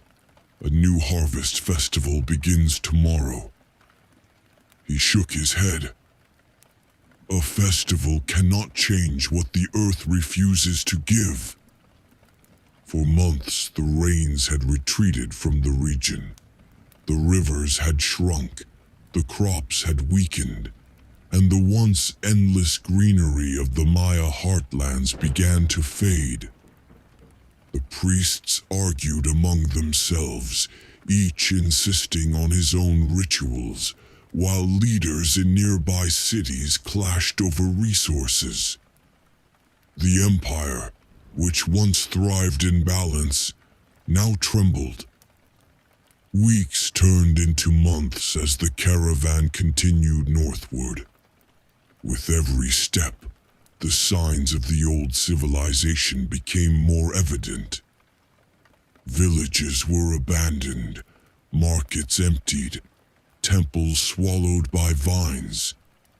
The air seemed heavy with memory, and the ground beneath their feet carried the weight of generations past. Tikal itself, the great city that had once seemed eternal, lay far behind them. Its pyramids and plazas, once alive with the sound of trade, ritual, and celebration, had become silent. Now, only shadows remained, stretching long and empty across the crumbling stones. The travelers walked cautiously, sometimes stopping to observe remnants of walls, broken pottery, or toppled statues. To the children, it was like stepping into a story they had only heard from elders. To the adults, it was a painful reminder of what had been lost. One night, as they camped near a dry river, a young man from the caravan asked Mikotl, Why did our cities fall? Was it the drought or the wars? Mikotl sat quietly, staring into the fire. Neither alone, he replied softly. It was everything together. The drought, yes, but also greed, pride, and the neglect of the land. The Maya built wonders, but they forgot to care for what truly sustained them. The people, the soil, the balance of life. Over the following weeks, tensions grew. Scarce water, small rations, and uncertainty led to arguments. Some families moved ahead on their own, leaving the caravan smaller, more fragile. Yet Mikotl continued to guide them, teaching patience and care, emphasizing that survival depended on cooperation, not fear. Finally, after endless walking, the caravan arrived at a high hill overlooking a vast green plain. Unlike the barren lands behind, this stretch of earth seemed alive. Mist rose from the soil, promising hidden water. Trees swayed gently in the wind, and distant birds called, reclaiming the sky once abandoned by civilization.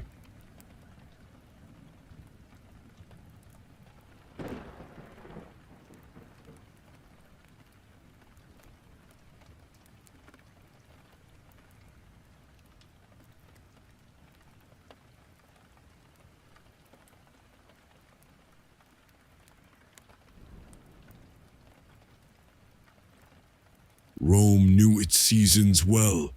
Spring for festivals, summer for wars, autumn for gathering the harvest. But that winter resembled no other. A harsh cold crept down from the north, closing roads, freezing rivers, and keeping armies in their tents waiting for warmth. In the markets, bread became more precious than gold, and in the palaces, torches died out one after another, as if the city that had ruled the world was slowly losing its heat. It was a long winter, the winter that chilled the empire. Night fell over Rome slowly, not as it usually did after a day filled with noise, carts, and merchants, but like a heavy shadow crawling over walls that knew warmth would not return soon. The few fires burning in the squares flickered under cold northern winds, and people gathered around them, stretching out trembling hands, while their eyes followed the sparks, as if watching the last stars of winter. The city that had once been the center of the world felt its heartbeats slowing. Streets once filled with guards' whistles and horses' hooves were now silent. In the markets, traders hid what little grain they had left. In homes, old hearths were lit again, demanding wood that no one could find. Even the Tiber, the river of life, lost its voice, running faintly like the breath of a sickbed heard by no one. Famine began to show its head in dark corners, and cold slipped through cracks into people's chests. No one spoke anymore of glory or empire, only of a warm day and a loaf to be shared among neighbors. In a distant palace on the hill, a scribe wrote by the weak light of a candle, "Even mighty Rome fears the winter." The sentence summed up an entire age, an age in which warmth left the empire as birds leave their nests with the first storm. The sky was heavy with clouds, and the moon slipped between them, lighting the statues of the emperors whose shine had faded. They seemed to look with confusion at a city that no longer knew itself. Rome, which had built the world out of stone, now sat shivering upon its own stones. It was only the first chapter, the first sign of the long cold, the age later known as the Empire's last winter. Far to the north, winter tightened its grip over a mighty river called the Rhine. For centuries, the river had marked the boundary between two worlds: Rome, with its order, army, and laws, and beyond it, the forest peoples of snow and shadow, the Vandals and others whom the Romans called barbarians.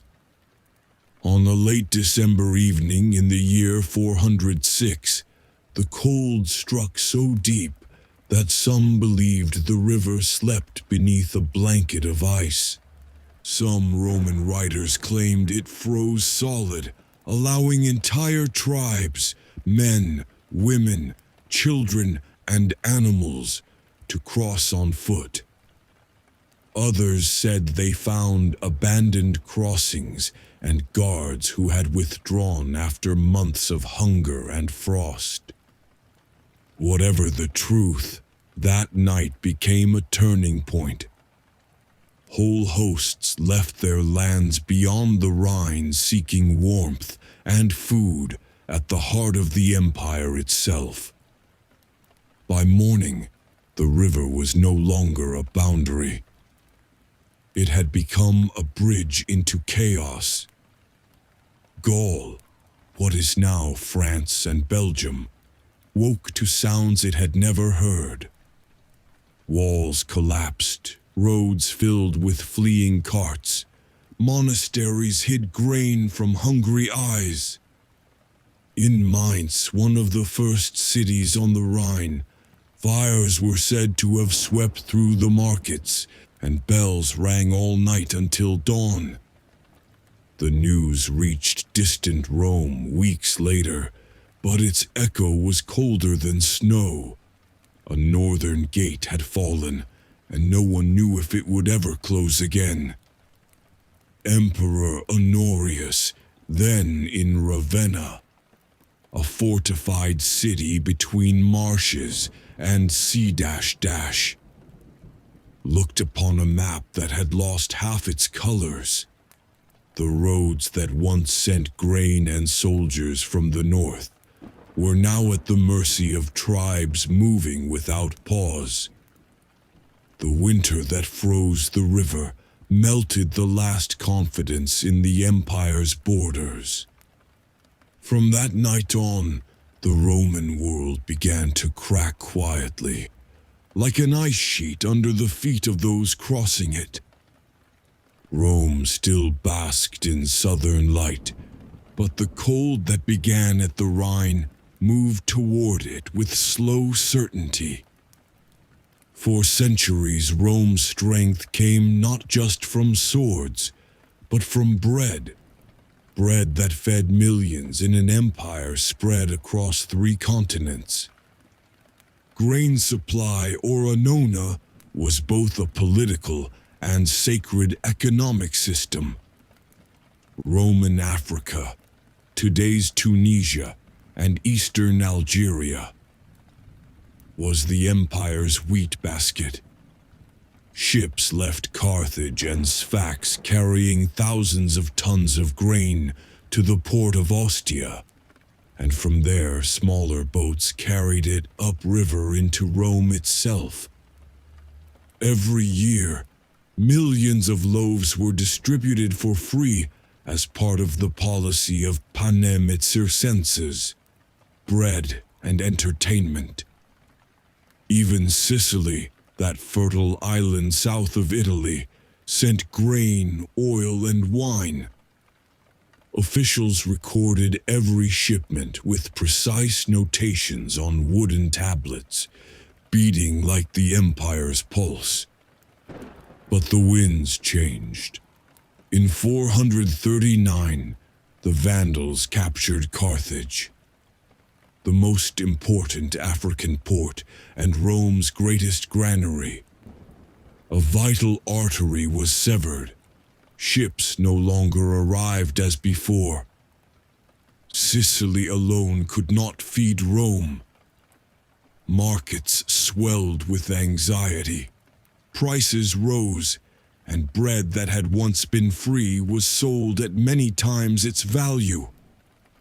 Some years supplies didn't last until spring, and people awaited ships the way they awaited rain.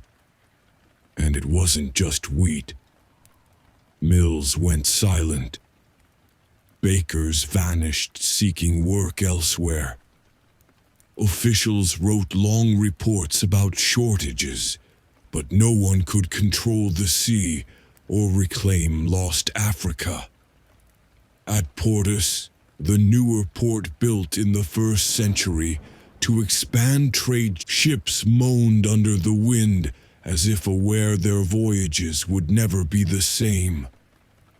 The river that once carried grain daily now saw boats returning empty or with bad news. Hunger seeped into the capital, not as a sudden storm, but like a slow-moving elephant.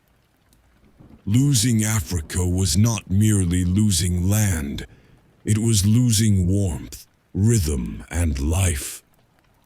Rome discovered something it had never known. Hunger could defeat swords, and bread, more than iron, kept cities alive. But bread needed clear skies and calm waters. Not all of Rome's cold came from war or wind. In the mid-6th century, something happened that dimmed the very sky. In 536, the Byzantine historian Procopius wrote, "The sun did not shine as usual, but gave a dim light like the moon. The day looked like an endless sunset." What no one knew then was that the world was experiencing a rare and devastating natural event. Massive volcanic eruptions. Perhaps in the northern hemisphere or Central America. Sent ash into the atmosphere, spreading a gray veil that blocked sunlight. The earth cooled suddenly, crops failed, and a long era of climatic mystery began. Today, scholars call it the onset of the late antique Little Ice Age, lasting about a century from 536 onward. More eruptions followed in 540 and likely 547, deepening the darkness and cold. These years left traces not only in ancient writings, but in tree rings and Greenland's ice layers, where scientists can still read sulfur and ash as if reading a page from a frozen book. Across Europe and the East, drought hit fields, spring came late, and fruits fell before ripening. In small Italian villages, farmers looked up at a gray sky and said the sun was sick. In Constantinople, people spoke of a strange cold light, and a sea turned dark like lead. Temperatures fell. Rivers froze in lands that had never seen ice, and snow buried fields until livestock died. This was no ordinary winter. It marked the beginning of a new era, long and shadowed. Agriculture, trade, and roads shrank. The road from farm to market became a journey through mud and snow. Bread grew scarce even in seasons once rich. Nature intertwined with history so tightly that it became unclear which was stronger, the earth's anger or human weakness. Under this pale light, Rome and the world around it entered a new winter. Longer than seasons, deeper than frost. And if summer froze, how could autumn hope to stay warm? In ancient times, wars weren't fought year-round. Armies had seasons just as farmers did. When winter came, swords fell silent, tents shrank, and the dust of war wagons settled. Roman generals knew winter was an unbeatable foe. The famed Roman roads turned to mud in rain, wagons sank to their axles, soldiers stumbled through sludge. Supplies were the greatest challenge. Food spoiled in cold and damp, beasts of burden weakened and died, and even fire, soldiers' closest companion, refused to burn in wet tents. During these harsh months, armies returned to fortresses, to winter.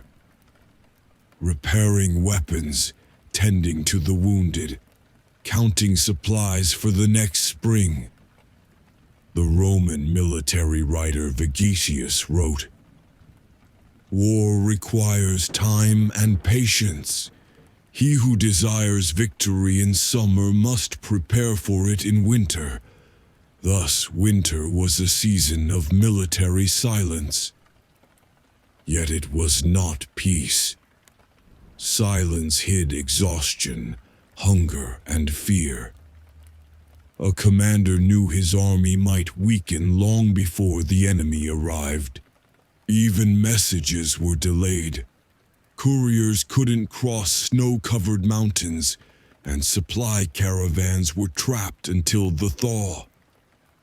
Border cities like Dara in the east or Arles in the west relied on massive grain stores filled in autumn.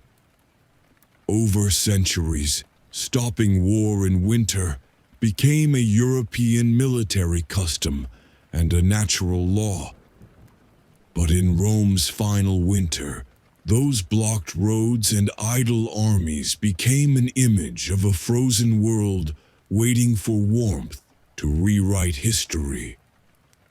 Winter descended upon Rome not as a passing season, but as a silent enemy wrapping itself around the walls. Outside, the Gothic armies led by King Vitiges encircled the city. Inside, the Byzantine commander Belisarius struggled to keep the old capital alive. This happened in 537 to 538 during the Gothic War between the Eastern Roman Empire and the Gothic Kingdom of Italy. Rome, as in many of its crises, was more symbol than functioning city. Yet even symbols need water and bread to survive. The Goths' first act was to cut the aqueducts, the arteries that had supplied Rome with water for centuries. Water vanished from homes, baths, gardens, fountains dried. Even soldiers on the walls drank brackish well water or collected rain. Hunger followed. Grain stores were nearly empty. Supplies sent from the east were few and often threatened. Belisarius had only one option: to use the Tiber itself to grind wheat. Army engineers built floating mills powered by the river, with the millstones turning upon anchored boats. An eerie sight of mills spinning quietly amid the cold while fighting raged on the banks. Weeks passed. Bread was rationed by weight and number. Ovens opened only for limited hours. At night, doors were bolted against theft, and people lit their homes with tiny drops of oil, trying to warm their spirits more than their hands. Cold wasn't the only danger. Fear was. Fear of the walls falling, grain running out, or corpses piling up after burials ceased. The siege lasted nearly a year. Civilians and soldiers together fought hunger and isolation until the Goths finally withdrew, leaving behind a changed city. Thousands dead, neighborhoods emptied. Belisarius won a military victory, but Rome did not defeat its winter. Fires were insufficient, prayers were insufficient, and old glory could not warm stone. The siege was more than a battle. It was a lesson in the fragility of civilization before the cold. When battle quieted, fear remained. It merely changed shape. Now fear was daily hunger. In Gothic Italy, officials sought to restore order, not by fighting wars, but by writing letters in cold offices, attempting to manage grain, taxes, and supplies. Among the voices of that weary age was Cassiodorus, a scholar and minister to the Gothic kings. His letters, later collected in a book called Variae, echo that exhausted time. In one letter, he urges a local governor to send grain ships on time, writing gently, "The people do not live on promises, but on bread." In another, he reminds officials that hunger makes no distinction between rich and poor, and that a single delayed shipment could ignite an entire city. Though written in formal language, the letters reveal fatigue and pleading. Officials themselves suffered hunger. Villages asked for grain no longer had enough, even for their own. Famine became an administrative system. Everything was measured in grain, ships, storehouses, daily rations. Laws revolved around wheat. Those who smuggled it were punished. Bakers who lightened loaves were whipped. Those who hid grain were pursued as criminals. Yet behind these cold regulations were real lives. Mothers dividing the last crust among their children, farmers digging dry soil, guards trading grain secretly at night. Cassiodorus, who lived among kings and books, saw every order as a cry for help. He knew his words couldn't stop hunger, but they preserved its memory. Language became a mirror of famine. Letters became survival. The empire that once issued its orders in prosperity now wrote them on damp paper, sent along deserted roads, arriving late as rain after ruined crops. Hunger became not just a crisis, but a way of life, a language spoken by kings, clerks, soldiers, and women in empty kitchens. Then illness came. From the silence of the ports came an enemy unseen, one that would change history. In 541, from the old ports of Egypt, a plague arrived with the ships that carried grain and goods to Constantinople. The city was crowded, markets full. No one noticed that death was hidden among the cargo. At first, Strange cases appeared, people collapsing suddenly in the streets, fevers flaring at night, dark swellings on bodies. Then the count climbed at terrifying speed. In days, the great city fell into a thick silence, broken only by wagons. This was the Justinianic plague, named after Emperor Justinian I, who himself caught it. It spread from Constantinople to Asia Minor, Greece, Italy, North Africa, and Europe. Corpses were gathered in great carts and buried in trenches until space ran out. In villages, the dead were left in their homes out of fear. Trade halted. Ships stayed in port. No one dared carry goods. One historian claimed that in some days, Constantinople lost 100,000 people. Some say half its population vanished in weeks. In the West, news arrived late but spread terror. Rome, still recovering from siege, saw sickness among soldiers and merchants.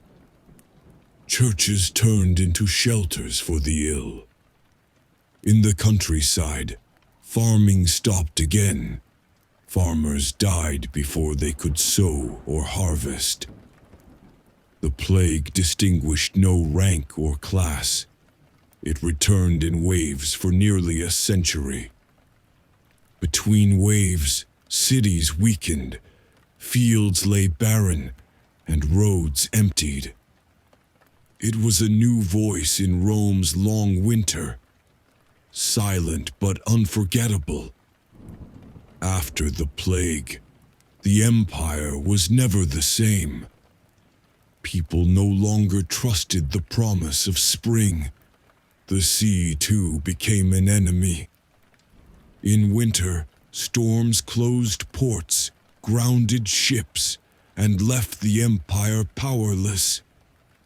Without compasses or reliable charts, sailors feared dark skies. A trip from Sicily to Ostia could take weeks instead of days. Some ships that left in autumn arrived only in spring, carried by currents to distant shores. With navigation halted, Rome's stores dwindled. Grain kept from summer barely lasted through winter. Delays meant rising prices and long queues.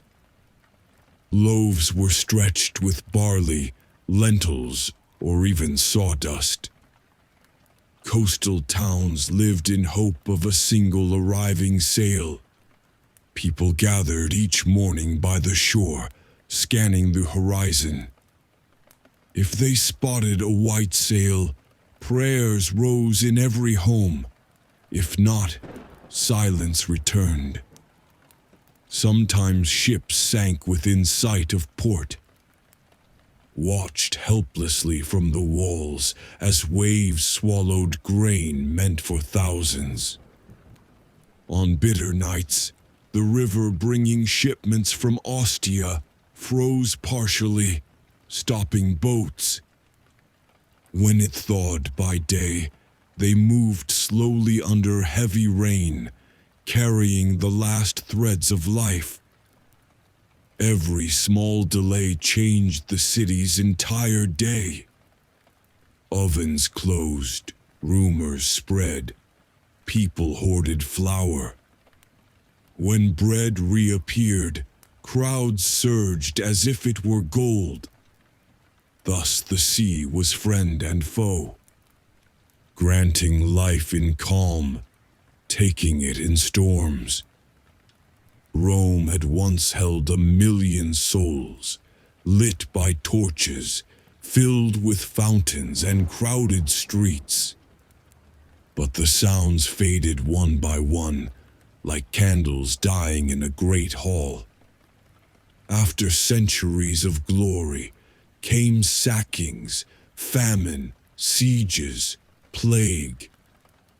Rome did not fall in one blow. It melted slowly like snow beneath a weak sun. By the mid-6th century, a traveler walking her streets saw more bones than people. Aqueducts dry, baths abandoned, theaters turned into shelters for birds, ovens cold. Labor had died in the plague. Money vanished in war. Temples closed, some becoming quiet chapels. The population fell to perhaps 30,000, living mostly along the Tiber where water and bread were slightly easier. Northern districts grew wild with plants. Wolves, they said, roamed at night near the city's edge. And yet life did not fully vanish. Church bells still rang. Small workshops made simple tools. Gardens were planted within the walls. Rainwater collected in old basins. Markets exchanged whatever goods remained. Rome changed from imperial capital to large village built upon ruins. It became less a place than a memory of an age. Each winter extinguished another of its ancient lanterns. Roman soldiers did not fear war, they feared winter. Camps of mud and wood were built far from cities, wagons piled up, storehouses sealed. Soldiers huddled around small fires, waiting for dawn like travelers waiting for a ship. The land turned to a sea of mud. Roads became rivers of filth. Nothing could move, neither armies nor supplies. Even the emperor's letters arrived late or not at all. In the east, fortresses like Dara and Nisibis held vast stores of grain, but reaching them in winter was nearly impossible. At the front, soldiers divided dry bread or handfuls of barley for horses. Nights were long and cold. Tents rattled under wind. Metal shrank from frost. Commanders wrote to the capital, "The roads are closed. The soldiers cannot move." There was no revolt, no defeat, only endless waiting. Even great generals like Belisarius paused their campaigns each winter, noting in their letters that spring alone opened the roads. Armies learned that war was not just battles, but endurance. To keep the fire burning, the horses standing, the supplies counted. Winter taught Rome that swords did not cut through cold. Rome's winter was not a single season, but an era. Centuries of cold in weather, in hearts, in cities that fell silent piece by piece. Since that distant night when the Rhine was crossed in 406, cracks spread through the empire. Each decade stole a little warmth. Rome lost Africa's grain, the sea's trade, the people who filled its streets. Then the great cold of the mid-6th century dimmed the sun itself. Fields withered, roads dried, armies camped in mud, waiting for a spring that never returned as before. Time itself seemed altered. Rome, once the empire's sun, sat quietly among ruins. The walls still stood, but behind them life was faint. The city was like an old man remembering his youth while no one else could. Each year people said the cold would pass, but it stayed, choosing to accompany the empire to its end. The last winter was not merely weather. It was a historic moment when cold, hunger, plague, and war gathered together and closed the door on an age. As warmth faded, a new world was born.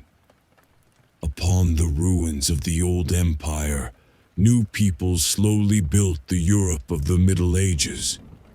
But Rome's ancient warmth, the flame that once lit the world, was gone, extinguished by winter and forgetfulness. The empire did not shatter in one day. It melted like ice, silently. And as its last lantern was snuffed out, a new dawn rose, a dawn of another world built upon the ashes of a cold empire and the heat of a lesson never to be forgotten. Thus the winter lasted, so long that it seemed the image of an entire age.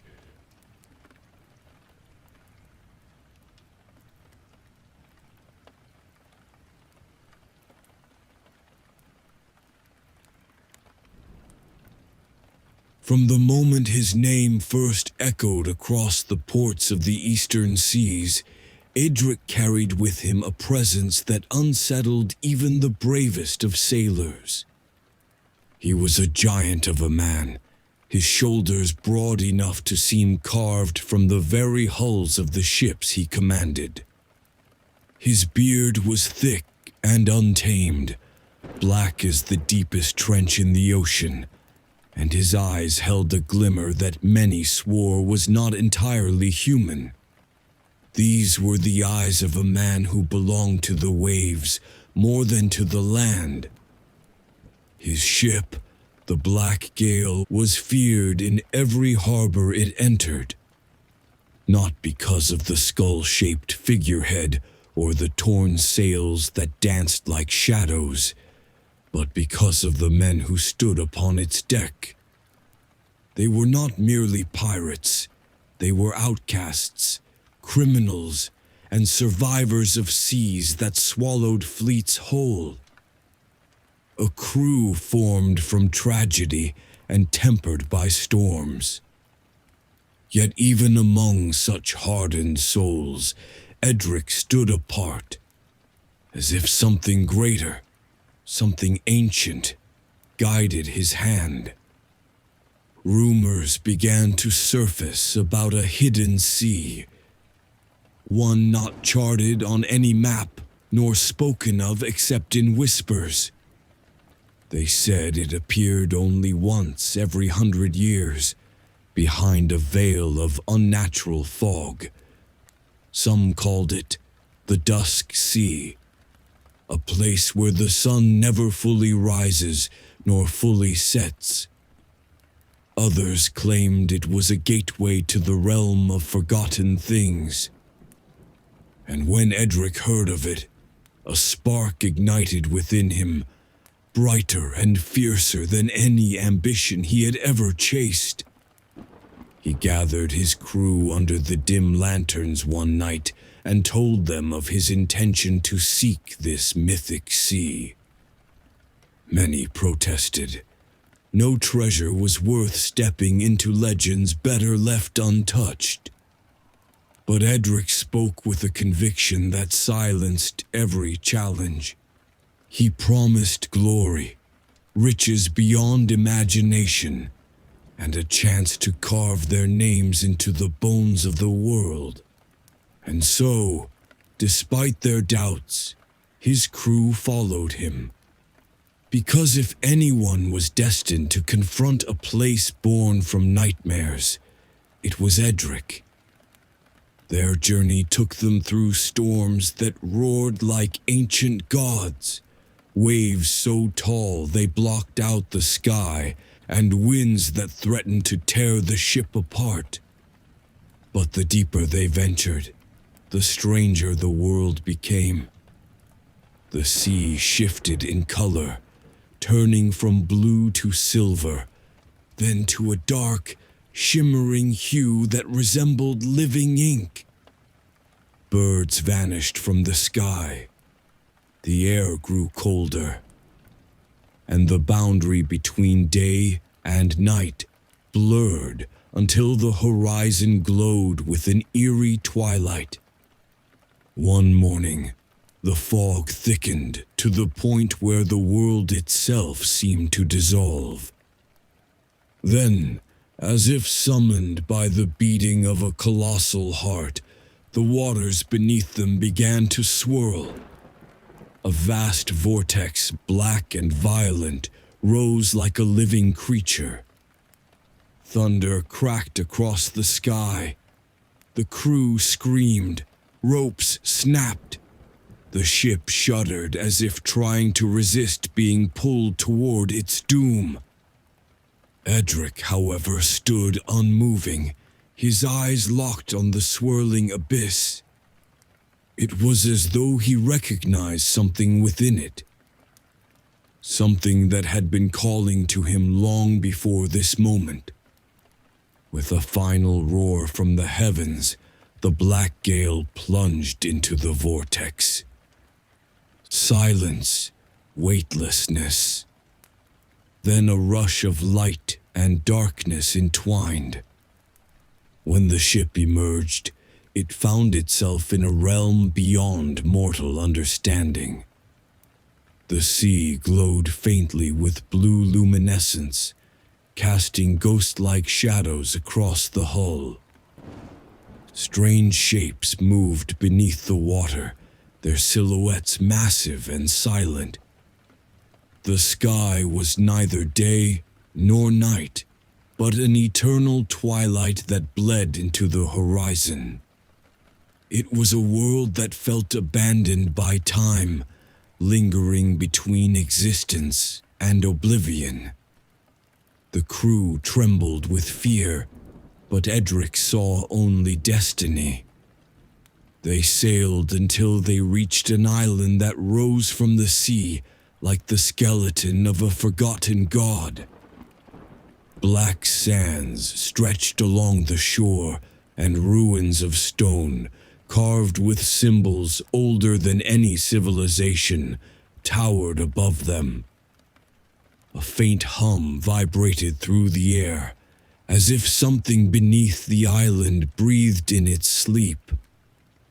Against the cautious pleas of his men, Edric pressed onward, drawn to a massive temple half buried in the cliffs. Inside, the walls pulsed with a dim blue glow. Ancient carvings told stories of kings who commanded the storms, warriors who bent the tides, and a curse that befell those who sought to master the sea's heart. At the center of the temple lay an artifact, a black stone orb cracked by veins of shimmering light. As Edric approached it, the air thickened and the room trembled. His men shouted warnings, but he ignored them. He reached out. The moment his fingers touched the surface, the temple erupted in a storm of energy. Shadows rose like smoke. Light burst like fire. The ground shook, knocking the crew to their knees. Edric stood at the center, engulfed in swirling darkness that wrapped around him like a cloak. His eyes glowed with an otherworldly fire. His voice, when he finally spoke, echoed with something not entirely human. When the storm subsided, the crew found their captain changed. He looked the same, yet entirely different. A power pulsed beneath his skin. The scars on his arms glowed faintly. His presence felt heavier, older, as if he carried the weight of the sea itself within him. Edric knew then that the artifact had not granted him simple power. It had bound him to a force beyond his control. A force that could either raise him above all men or consume him utterly. But he did not fear it. For the first time in his life, he felt truly alive. He led his crew back to the ship, guiding them through the twilight waters with newfound certainty. The vortex appeared once more, and they sailed through it, emerging into their world just as the sun rose on the horizon. When Edric stood at the bow, watching the golden light shimmer across the waves, his men understood that the man who returned was not the same captain who had left them. He had crossed into a land of legends, faced the unknown, and returned with its mark upon him. From that day forward, sailors spoke his name with awe and fear. Some claimed he could command storms with a whisper. Others swore they saw shadows move around him like loyal servants. But one truth remained above all. Edric had become more than a pirate. He had become a myth. A man shaped not by the sea, but by the secrets it tried to hide. Yet the sea does not allow such power to walk upon it without stirring. Word of Edric's transformation spread far beyond the harbors of men. Stories drifted like drifting embers, first whispered in taverns, then shouted in fear across entire coasts. Some captains abandoned their routes entirely when they heard the black gale had been sighted. Fishermen swore the waters around it rose higher, as if drawn toward their newly crowned master. And as Edric sailed, storms seemed to awaken from their slumber, rolling across the horizon like beasts answering a call. Edric himself felt the change growing within him. At times, he sensed currents shifting miles away, as though the ocean whispered its secrets into his bones. He dreamt of places he had never seen, islands shaped like forgotten memories, and creatures vast enough to swallow ships, whole passing beneath him in the dark. Shadows moved differently around him. They lingered longer, stretching as though pulled toward his presence. And when he looked into the surface of the waves, he often saw another pair of eyes staring back at him, ancient and calm. His crew, once unruly and hardened by drink and blood, now observed him with reverence laced with caution.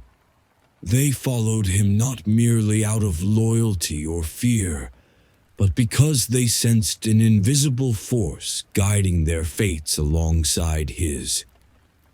Some of them claimed to hear faint humming beneath the deck at night, as if the ship itself was learning to breathe. Others said they saw lights moving beneath the water, following them in silence. But not every man aboard welcomed this newfound fate. Murmurs of unease rose among those who believed Edric had returned with a curse that would doom them all. A few attempted to flee during quiet nights, lowering small rafts into the water, but none ever returned. Their empty boats were found days later, drifting with no sign of struggle. The sea had claimed them quietly, without witness or explanation. Edric understood, more clearly than any of his men, that he had entered into a pact he didn't choose. The artifact's power was not a gift. It was a burden, A command whispered in the language of tides and storms. And as the days turned to weeks, he felt a pull guiding him toward places unknown, compelling him to sail until the edges of every map fell behind him. The world began to change around the black gale. Waves grew unnaturally still when the ship approached, only to swell into towering walls when Edric's anger rose. Lightning crackled above the mast during his moments of deep contemplation. Once, in a moment of quiet fury, he shouted across the sea, and a distant storm answered with a deafening roar. And so he sailed, not as a hunter, not as a conqueror, but as a man caught between destiny and doom. The artifact's glow beneath his skin intensified, pulsing in rhythm with the heart of the ocean. At times, he wondered whether he was still guiding his ship, or whether the sea itself now steered him toward a purpose only it understood. Legends multiplied.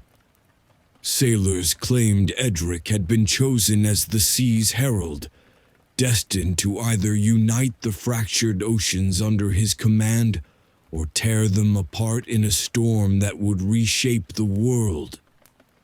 Some believed he sought the source of the power that had altered him, hoping to break free from its grip. Others whispered he was gathering a fleet of lost souls, preparing for a war no mortal could comprehend. But the truth lay only within Edric himself, a truth he no longer dared to speak aloud. The deeper he embraced the sea's gift, the less he remained the man he once was.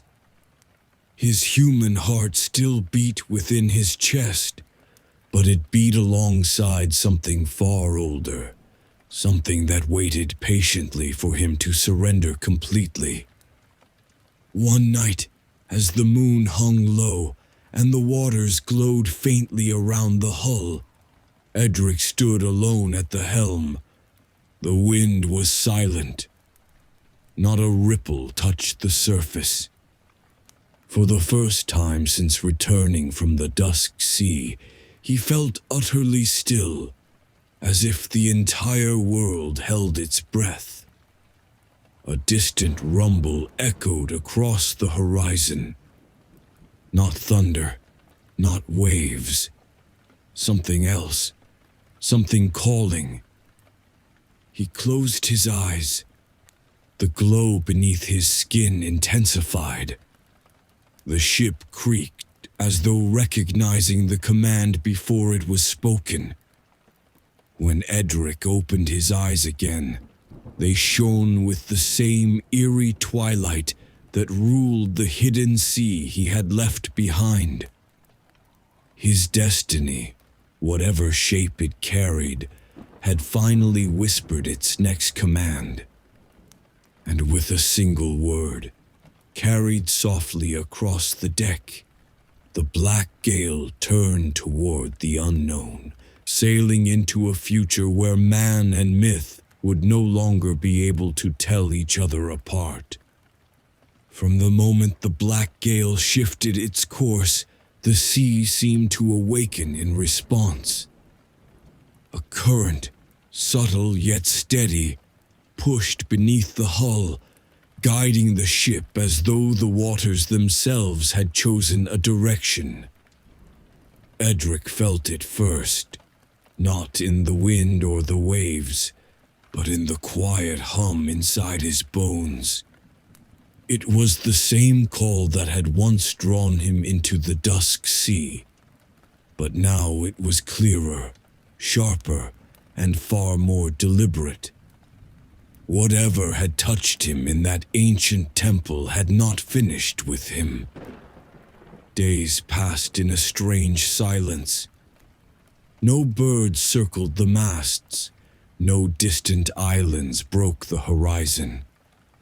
The water surrounding them was unnaturally smooth, gleaming like polished obsidian beneath the pale moonlight. The crew, seasoned as they were, grew uneasy. They whispered among themselves, glancing nervously at the motionless waves that should, by all rights, have swallowed them whole. They felt trapped in a sea that was alive and watching, waiting. Edric barely slept. Each night, visions crept into his dreams, not memories, but glimpses of a place he had never seen. A colossal structure rising from the center of a vast whirlpool. Stone pillars carved with spirals and forbidden symbols. A throne-like shape, half submerged, half shattered. And above it all, a heartbeat that echoed like a drum struck by the hand of a giant. When he awoke, he could still hear it faintly, pulsing in time with the artifact beneath his skin. One evening, as the sky dimmed into a hue that was neither dusk nor dawn, Edric summoned his crew to the deck. They gathered hesitantly, faces drawn and wary. He looked over them, not as a captain commanding obedience, but as a man who understood the weight of the path ahead. "There is a place calling to us," he said, his voice deep but calm. "A place older than the seas we know. I cannot promise what awaits us there. Only that turning back is no longer possible." Some faces tightened, others paled. A few nodded with grim resolve, and though no man spoke openly against him, their fear clung to the air like cold mist. Yet they followed him still, because something within them recognized that the journey had become larger than any of their lives. They were no longer simply sailing behind a captain. They were witnessing a transformation that defied understanding. On the fifth night, the sea changed again. The water grew warmer. A faint glow seeped upward from the depths, illuminating the ship's underside in soft pulses. When the crew leaned over the railings, they saw shapes moving beneath them. Vast shadows gliding through the dark like silent guardians. Not fish, not whales, something older. Their movements were slow, powerful, deliberate. It was as if they were escorting the ship toward its destination. Then, just before dawn, the hum in Edric's bones surged into a thunderous resonance.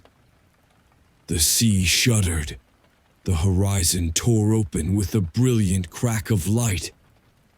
And rising before them, like a titan awakening from a millennia-long slumber, stood an island unlike any they had encountered.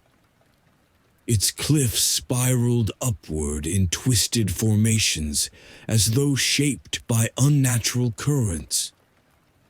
Waterfalls glowed with faint luminescence as they cascaded into the sea below.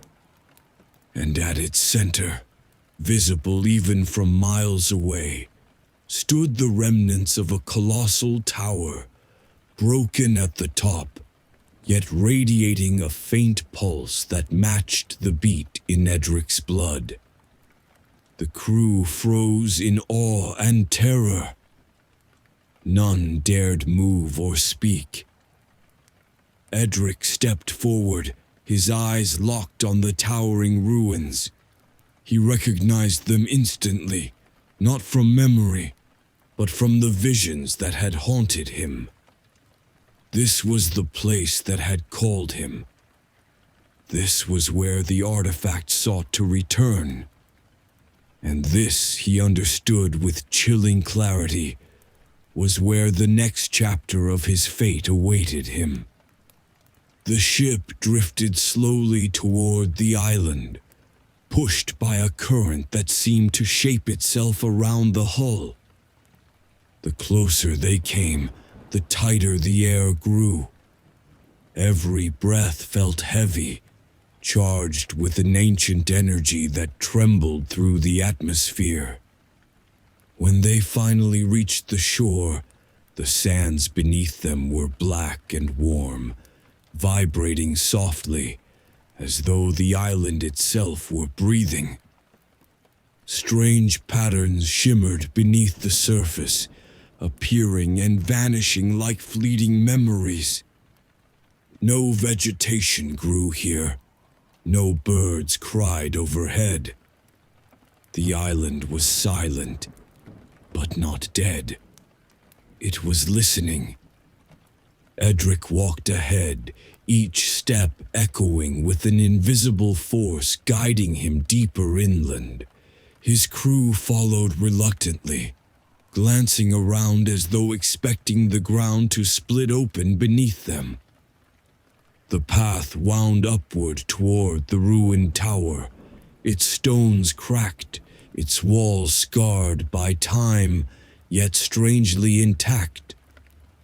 As Edric approached the entrance, the artifact beneath his skin glowed so intensely that the light seeped through the fabric of his coat. He placed his hand on the ancient stone door. The moment his skin touched it, the marks etched along the surface ignited with a blinding blue flame.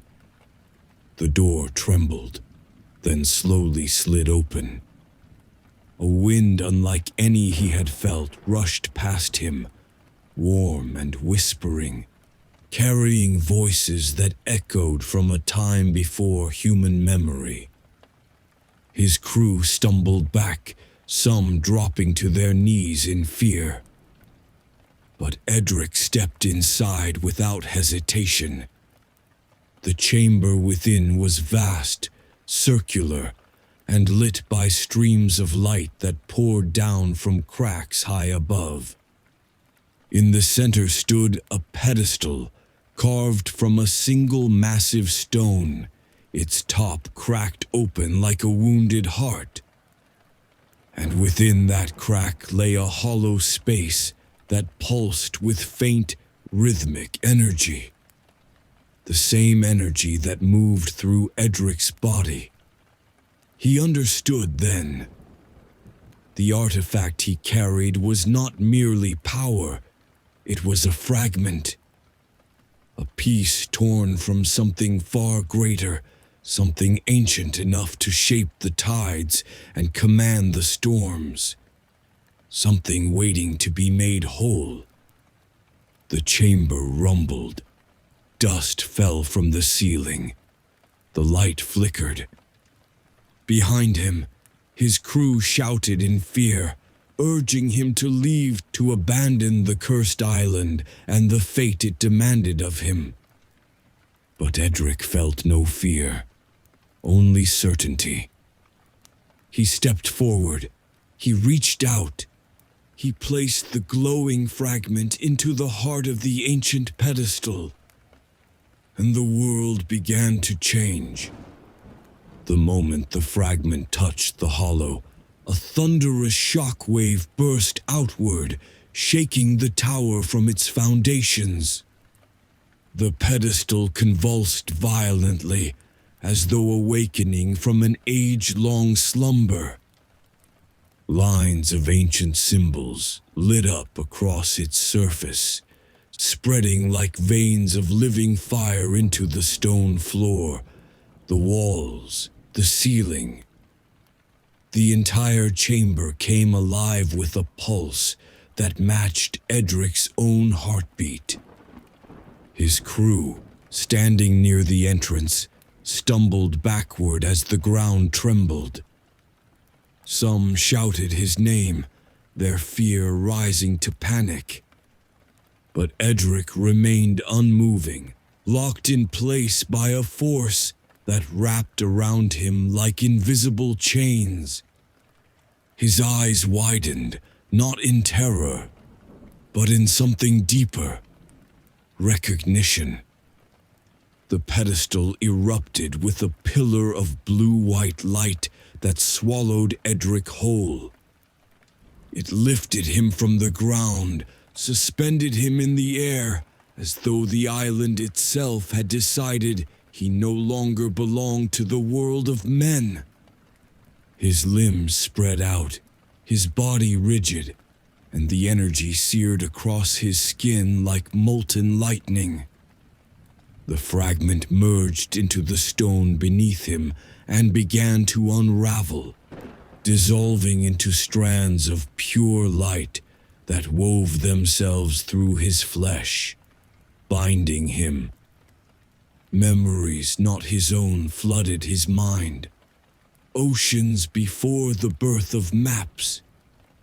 Storms that devoured continents. Colossal creatures that slept beneath the tectonic crust of the world. A civilization that commanded the tides as though they were threads in a loom.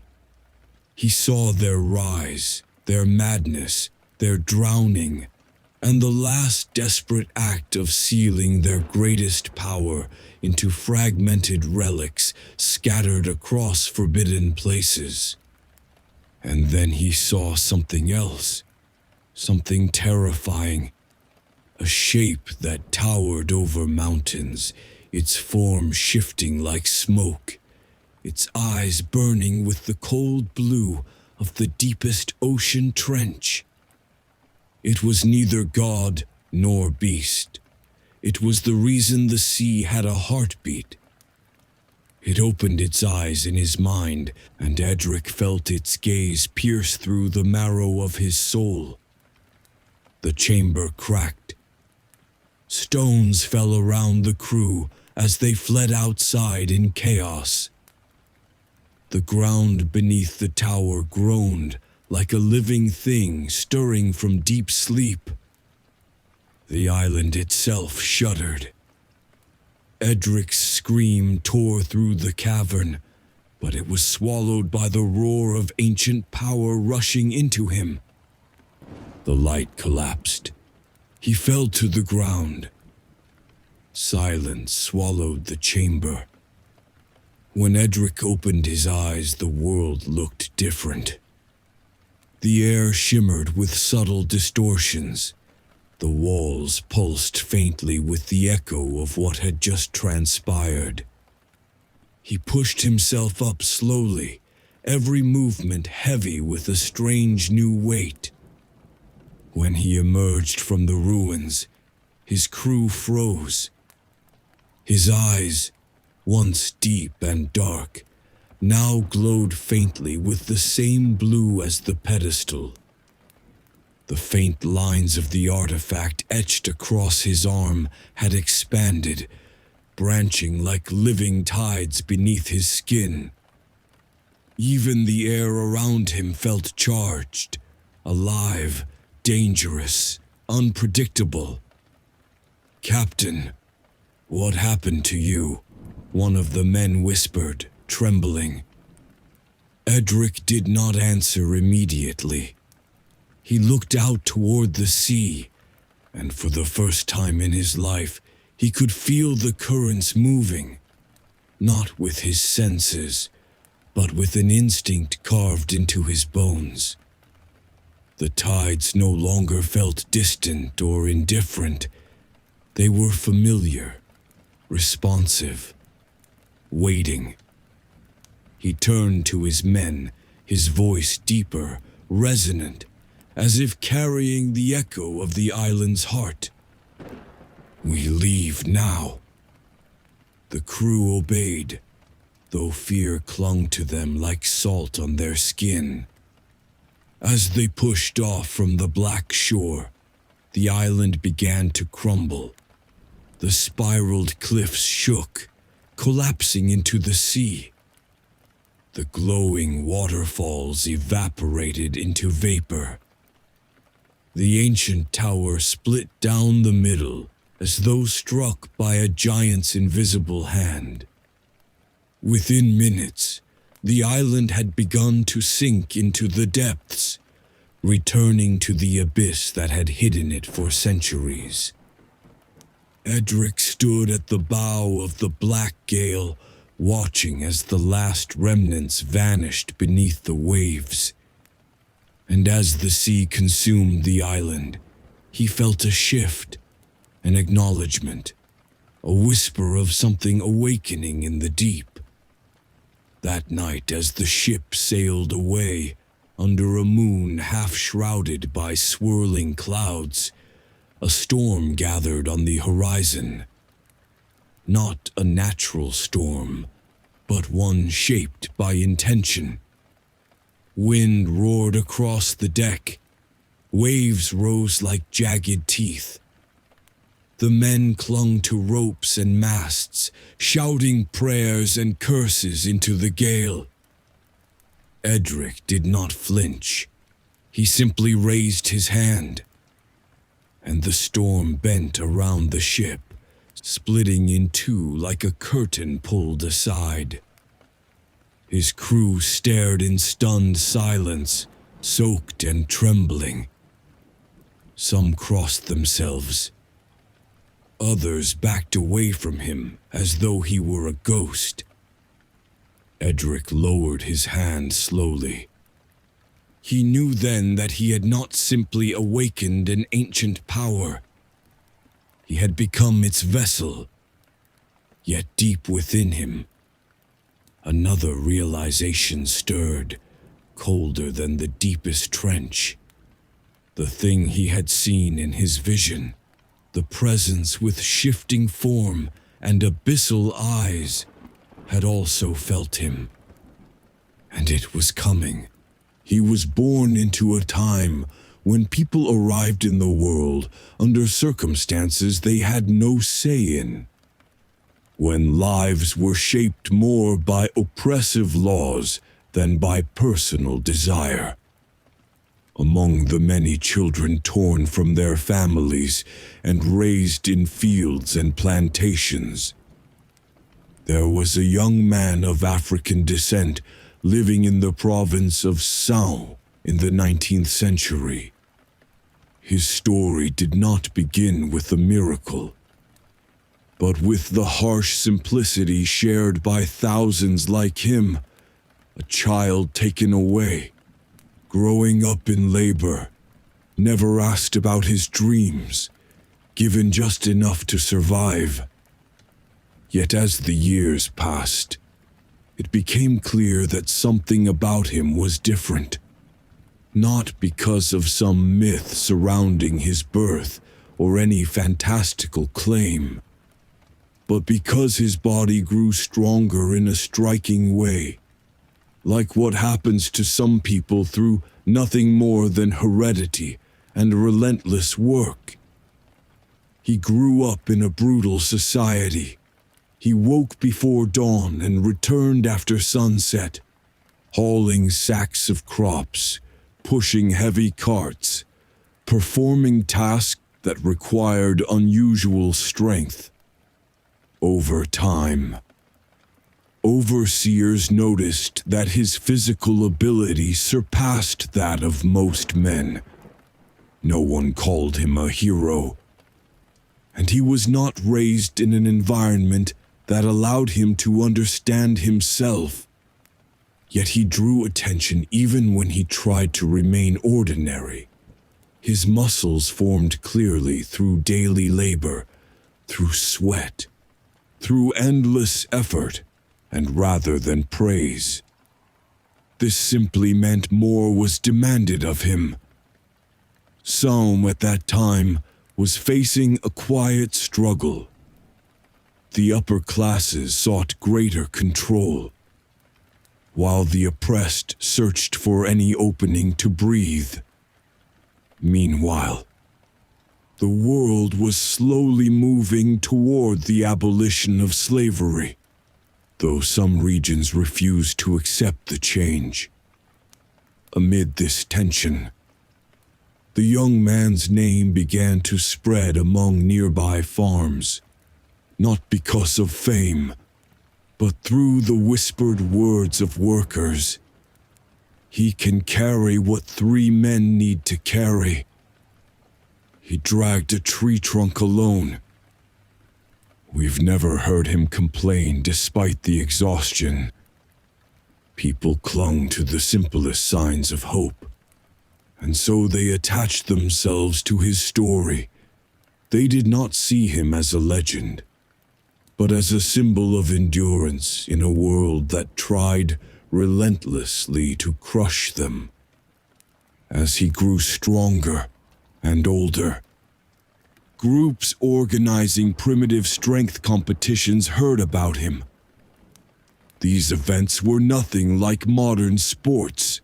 They were shows where owners exploited the power of men to draw spectators. When an overseer came to offer him a place in such competitions, he had no ability to refuse. The decision wasn't his, and participation was a way to avoid punishment. He entered the arena for the first time without knowing what awaited him. The place was simple: a dirt clearing, a few ropes, and several strong men known in the region. They looked at him with curiosity, some with mockery, others with quiet fear. They assumed he was merely a well-built laborer, and he himself knew nothing about shows or combat. He wasn't there to become a champion. He was forced into it. When the first contest began, he did not aim to win. He simply moved as he did in the fields, with natural heaviness and a strength he did not fully understand. A strength that was simply part of him. His opponent fell quickly, not because he attacked fiercely, but because the difference in strength was obvious. The matches continued, one after another, the crowd growing more astonished each time, and the overseers more greedy. Soon, his name spread beyond Sao. Newspapers rarely cared about enslaved lives, but stories traveled faster than printed pages. With time, he found himself in a position he had not chosen, people cheering for him without him knowing why, opponents fearing him, overseers trying to exploit him. He did not enjoy fighting, but he lacked the luxury of refusal. He saw how others were treated, how he was viewed as someone without a voice or a future. Yet something inside him rejected humiliation, not a physical trait, but a deep feeling that he deserved a better life. One day, after a difficult match he had been forced to join despite his exhaustion, he sat outside the arena and looked at his hands. He did not see them as symbols of strength, but as symbols of years of labor, back pain, and the invisible chains that bind souls before they bind bodies. For the first time, he felt he wanted to leave this path, though he knew it was nearly impossible. Still, little by little, others began to see him differently. He was no longer just a strong man. He became a symbol for some workers who saw in him a reflection of hope. If he can stand after all he's been through, they said, then we can stand too. That thought comforted him. His life, which once felt meaningless, now seemed to have an effect on others.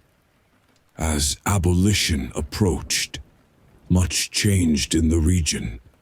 Some landowners fled, others sold their property, and some tried to appear benevolent. The young man sought his own path away from what had been forced upon him. He left the competitions, left the farms, and began working for wages in ports and workshops, attempting to live as a normal human being rather than a spectacle. It was not easy. People recognized him, tried to bring him back, threatened him or tempted him. But he moved from place to place, helping those in need, working quietly, refusing to return to the life that had stolen so many years. He did not seek glory, only peace, and the chance to be part of life rather than a display for others. Time passed, and no one knew where he went or how he lived his final years. Some claimed he settled in a small village as a simple laborer. Some said he traveled with sailors. Others insisted he disappeared into the forests, searching for a new life. But what remained was not his body, nor his matches, but his impact on those who saw him stand despite every hardship. He was not a legend, but a man who lived as he did because of his era, leaving behind a story told to this day, not because it is full of marvels, but because it is the story of a real human being who endured, suffered, and chose to continue in his own way. In the small port where he later worked, the laborers recognized him immediately by his broad shoulders and striking calmness. He never told them anything about his past, and they never asked. He arrived before everyone else, arranged the heavy ropes, dragged crates, balanced cargo on carts, as if trying to use his strength to repair what had been broken inside him by years of exploitation. Each morning he looked out over the sea as though it were a clean page he refused to stain with memories of dusty arenas and forced fights. He lived in a small wooden room near the pier, containing nothing but a straw bed, a water basin, and 3 pieces of clothing. He owned only what he could carry in his hand, perhaps because life had taught him not to become attached to things. Yet workers sometimes saw him sitting by the pier in the evenings, staring at the horizon for a long time, as if searching for a meaning he had not yet reached. He rarely spoke, but he helped everyone without being asked. If a man struggled to lift a crate, he approached quietly. If someone was injured, he was the first to check on him. Perhaps this was his way of healing himself before helping others. One evening, a new employee from the city arrived at the port. He was an educated young man, familiar with newspapers and stories from larger towns. When he saw the large, quiet laborer, he recalled the tales he had heard. He approached him and asked softly, so others would not hear, "Are you him?" The man did not raise his eyes from the rope he was tying. He simply said, "I'm a worker like anyone else."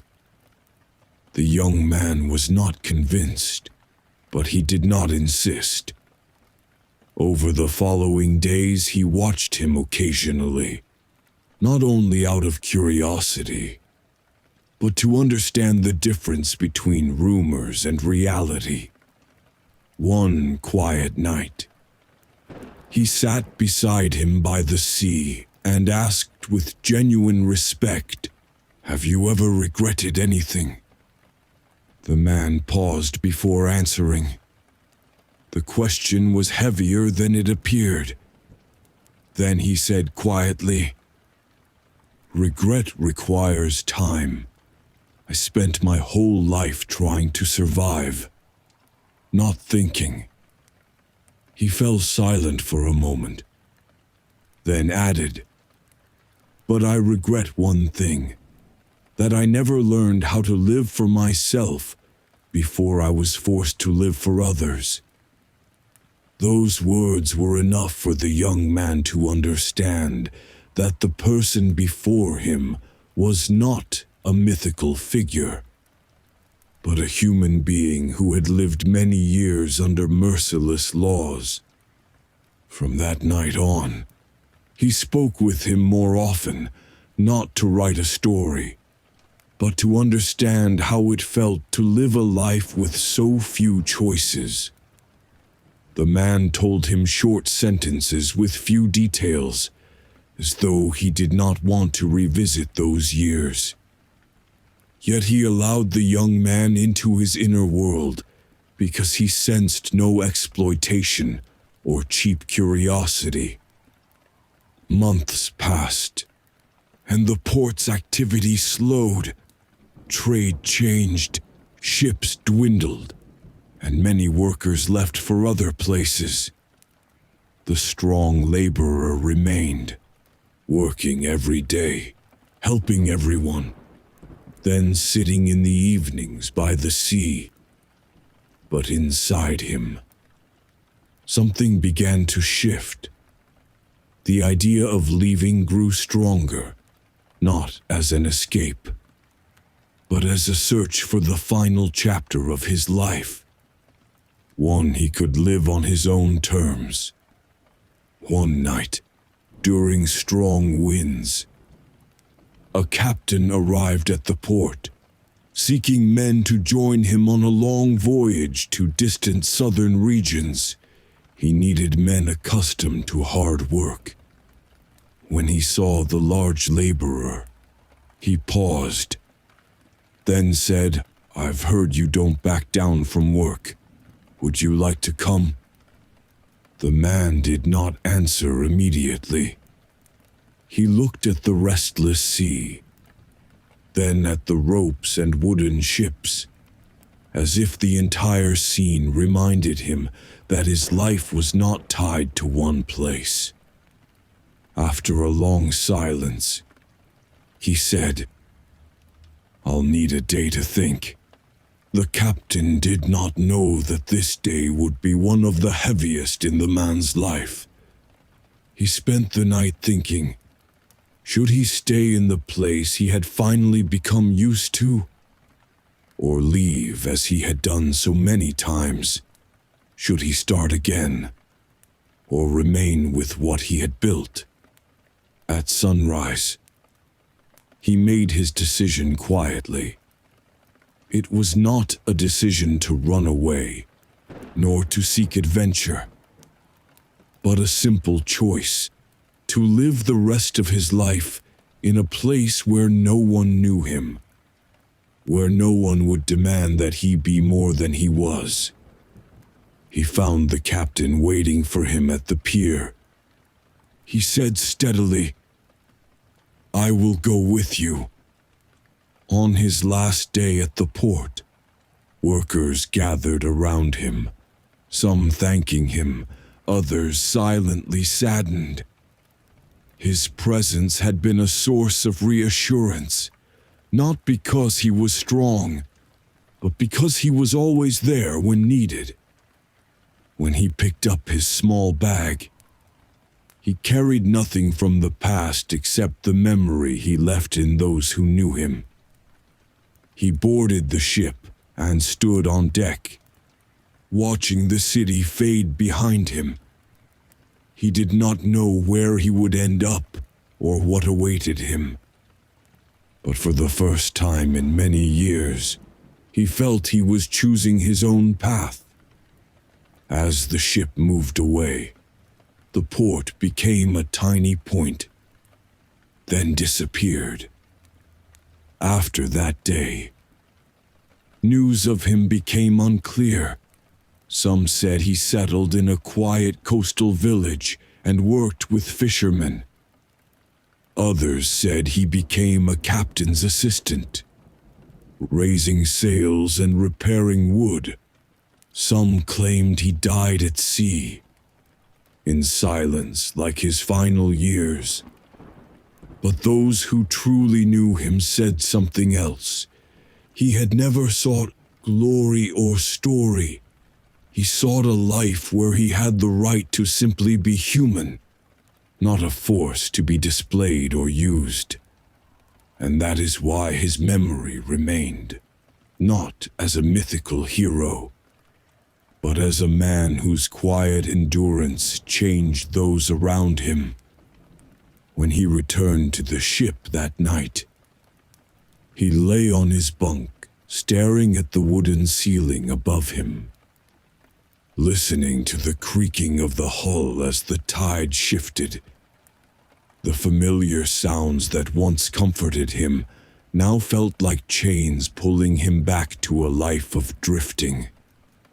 He closed his eyes, but sleep refused to come. Every time he drifted toward rest, the same image appeared: the child hammering the small nail, the villagers laughing around the fire, the quiet look the woman had given him on the shore. By dawn, his decision had not become clearer, only heavier. The crew began preparing for departure. Barrels were loaded, ropes tightened, sails checked. The sounds of departure echoed across the quiet bay. He stood on the deck, watching the island slowly come alive with morning light. Smoke rose from small cooking fires. Fishermen pushed their boats into the water.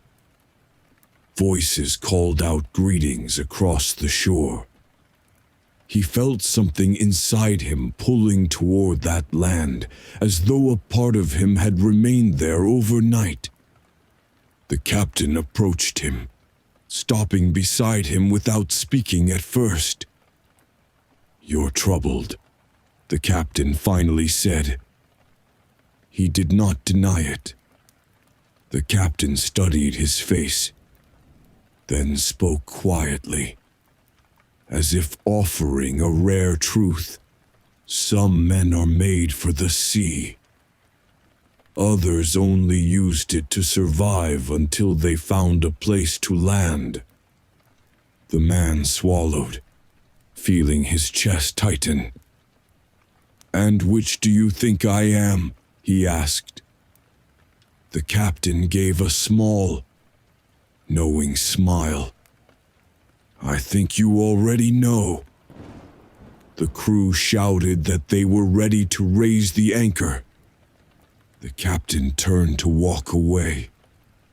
But before he did, he placed a hand on the man's arm and added, "If you choose to stay, you owe no explanation, not to me, not to anyone."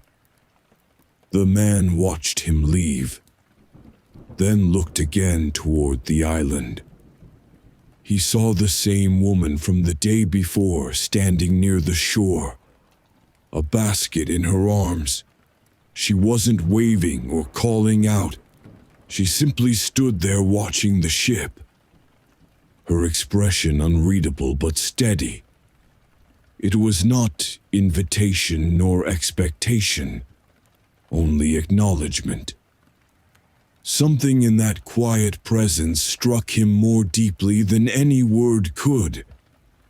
The anchor lifted, the sails filled. The ship began to drift slowly away from the shore. His breath grew shallow. Every step the ship took away from the island felt like a thread tightening painfully inside him. He tried to tell himself that he had survived worse separations, that the sea had always been his refuge, that leaving was what he knew. But this time, the weight was different. Halfway out of the bay, he suddenly moved.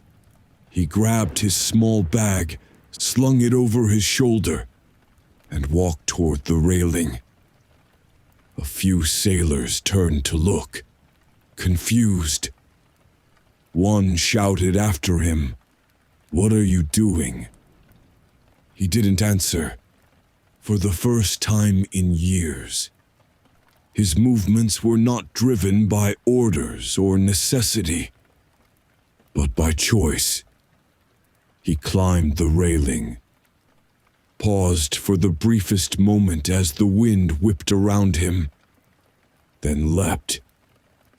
The cold water closed over him like a shock of rebirth.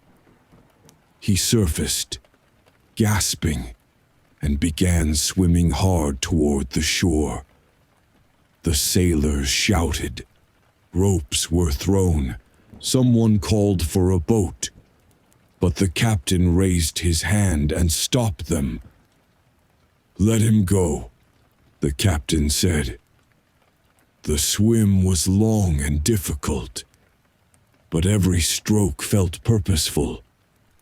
When he finally reached the shallows, he stood, water streaming from his clothes, chest burning with exhaustion and exhilaration. The villagers had gathered, watching silently. The woman with the basket stepped forward, looking at him with calm eyes.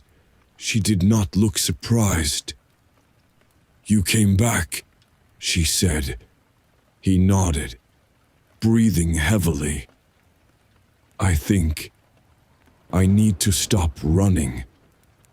She studied him for a moment, then simply said, "Then come." She turned and began walking toward the village. He followed, feeling the sand beneath his feet, the warmth of the rising sun on his back, and for the first time in his life, the sensation that the path ahead was his own, behind him. The ship continued its journey, becoming smaller and smaller on the horizon. He did not look back. "If you want, I can continue with a long section showing how he begins integrating into the village, his relationship with the woman and the community, the emotional struggle of building a new identity, a new conflict that tests his decision. No one asked where he came from or why he had jumped from the ship. Island life had taught its people that every traveler carried a story, and that some stories needed silence more than questions. The elders offered him a small abandoned hut near the edge of the trees, nothing more than wooden walls and a thatched roof, but sturdy enough to live in. He thanked them with a quiet nod and immediately set to work repairing it. He replaced broken planks, reinforced the beams, filled gaps with woven palm leaves. By evening, the hut looked lived in again. Several villagers watched him work, impressed by his strength and skill, though he barely noticed their presence. When night fell, he sat outside on a small log, listening to the soft rhythm of waves in the distance. The air smelled of salt and earth, and for the first time in many years, The silence around him felt peaceful rather than threatening. Yet inside him, a different kind of storm brewed. Choosing to stay had been an act of courage or desperation, but now that the decision was real, fear crept in. He had spent so long surviving that the idea of belonging felt fragile, almost dangerous. What if he failed? What if he could not adapt? What if the past followed him here? As he stared at the dark horizon, he realized that the hardest battles were no longer physical. The following days settled into a rhythm. At dawn, he accompanied the fishermen, helping them push their boats into the water. He learned to mend nets, to read currents, to recognize when the wind would shift. His strength was invaluable, but the villagers valued something else even more: his willingness to work alongside them without pride or complaint. The children adored him. They followed him around, asking him to lift heavy stones or carve small wooden toys. At first he felt awkward, but gradually, their laughter chipped away at the hard shell he had built around himself. One morning, while he was repairing a fishing net, the woman with the basket approached him, up close. She seemed even more anchored than he remembered, her posture steady, movements deliberate, her eyes sharp and observant. "You work as if you've always been here," she said. He glanced at her, unsure how to respond. Compliments unsettled him. "I work because I don't know how to be idle." She smiled faintly. "Most who come here rest first. You build." He looked down at the net in his hands. "If I stop moving, I start thinking." She didn't laugh. Instead, she sat beside him, picking up a torn section of the net. "Then think while your hands move," she said. They worked side by side in silence. It was not an uncomfortable silence, but one filled with unspoken understanding. When they finished, she stood and said, "We fish tomorrow. Come with us." It was not a request. It was an invitation into the life of the village. He nodded. The sea was calm the next morning. He rowed in the woman's boat with 2 others, watching how she guided it with practiced confidence. She handled the oars with strength and grace, her eyes scanning the water with instinct born of years.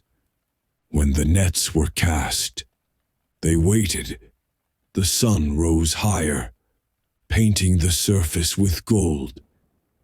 He felt strangely content, surrounded by simple purpose and honest work. After hours, they hauled the nets in, heavy and alive with shimmering movement. One of the ropes slipped, and instinctively he grabbed it, pulling with a force that astonished the others. The boat tilted dangerously, but he held steady until the weight balanced. The woman breathed out, half surprised, half amused. "You could pull the island itself closer if you wanted." He shook his head. "Strength has caused me more trouble than good." She studied him carefully. "Strength is not the problem. How it is used is... Her words struck him deeply,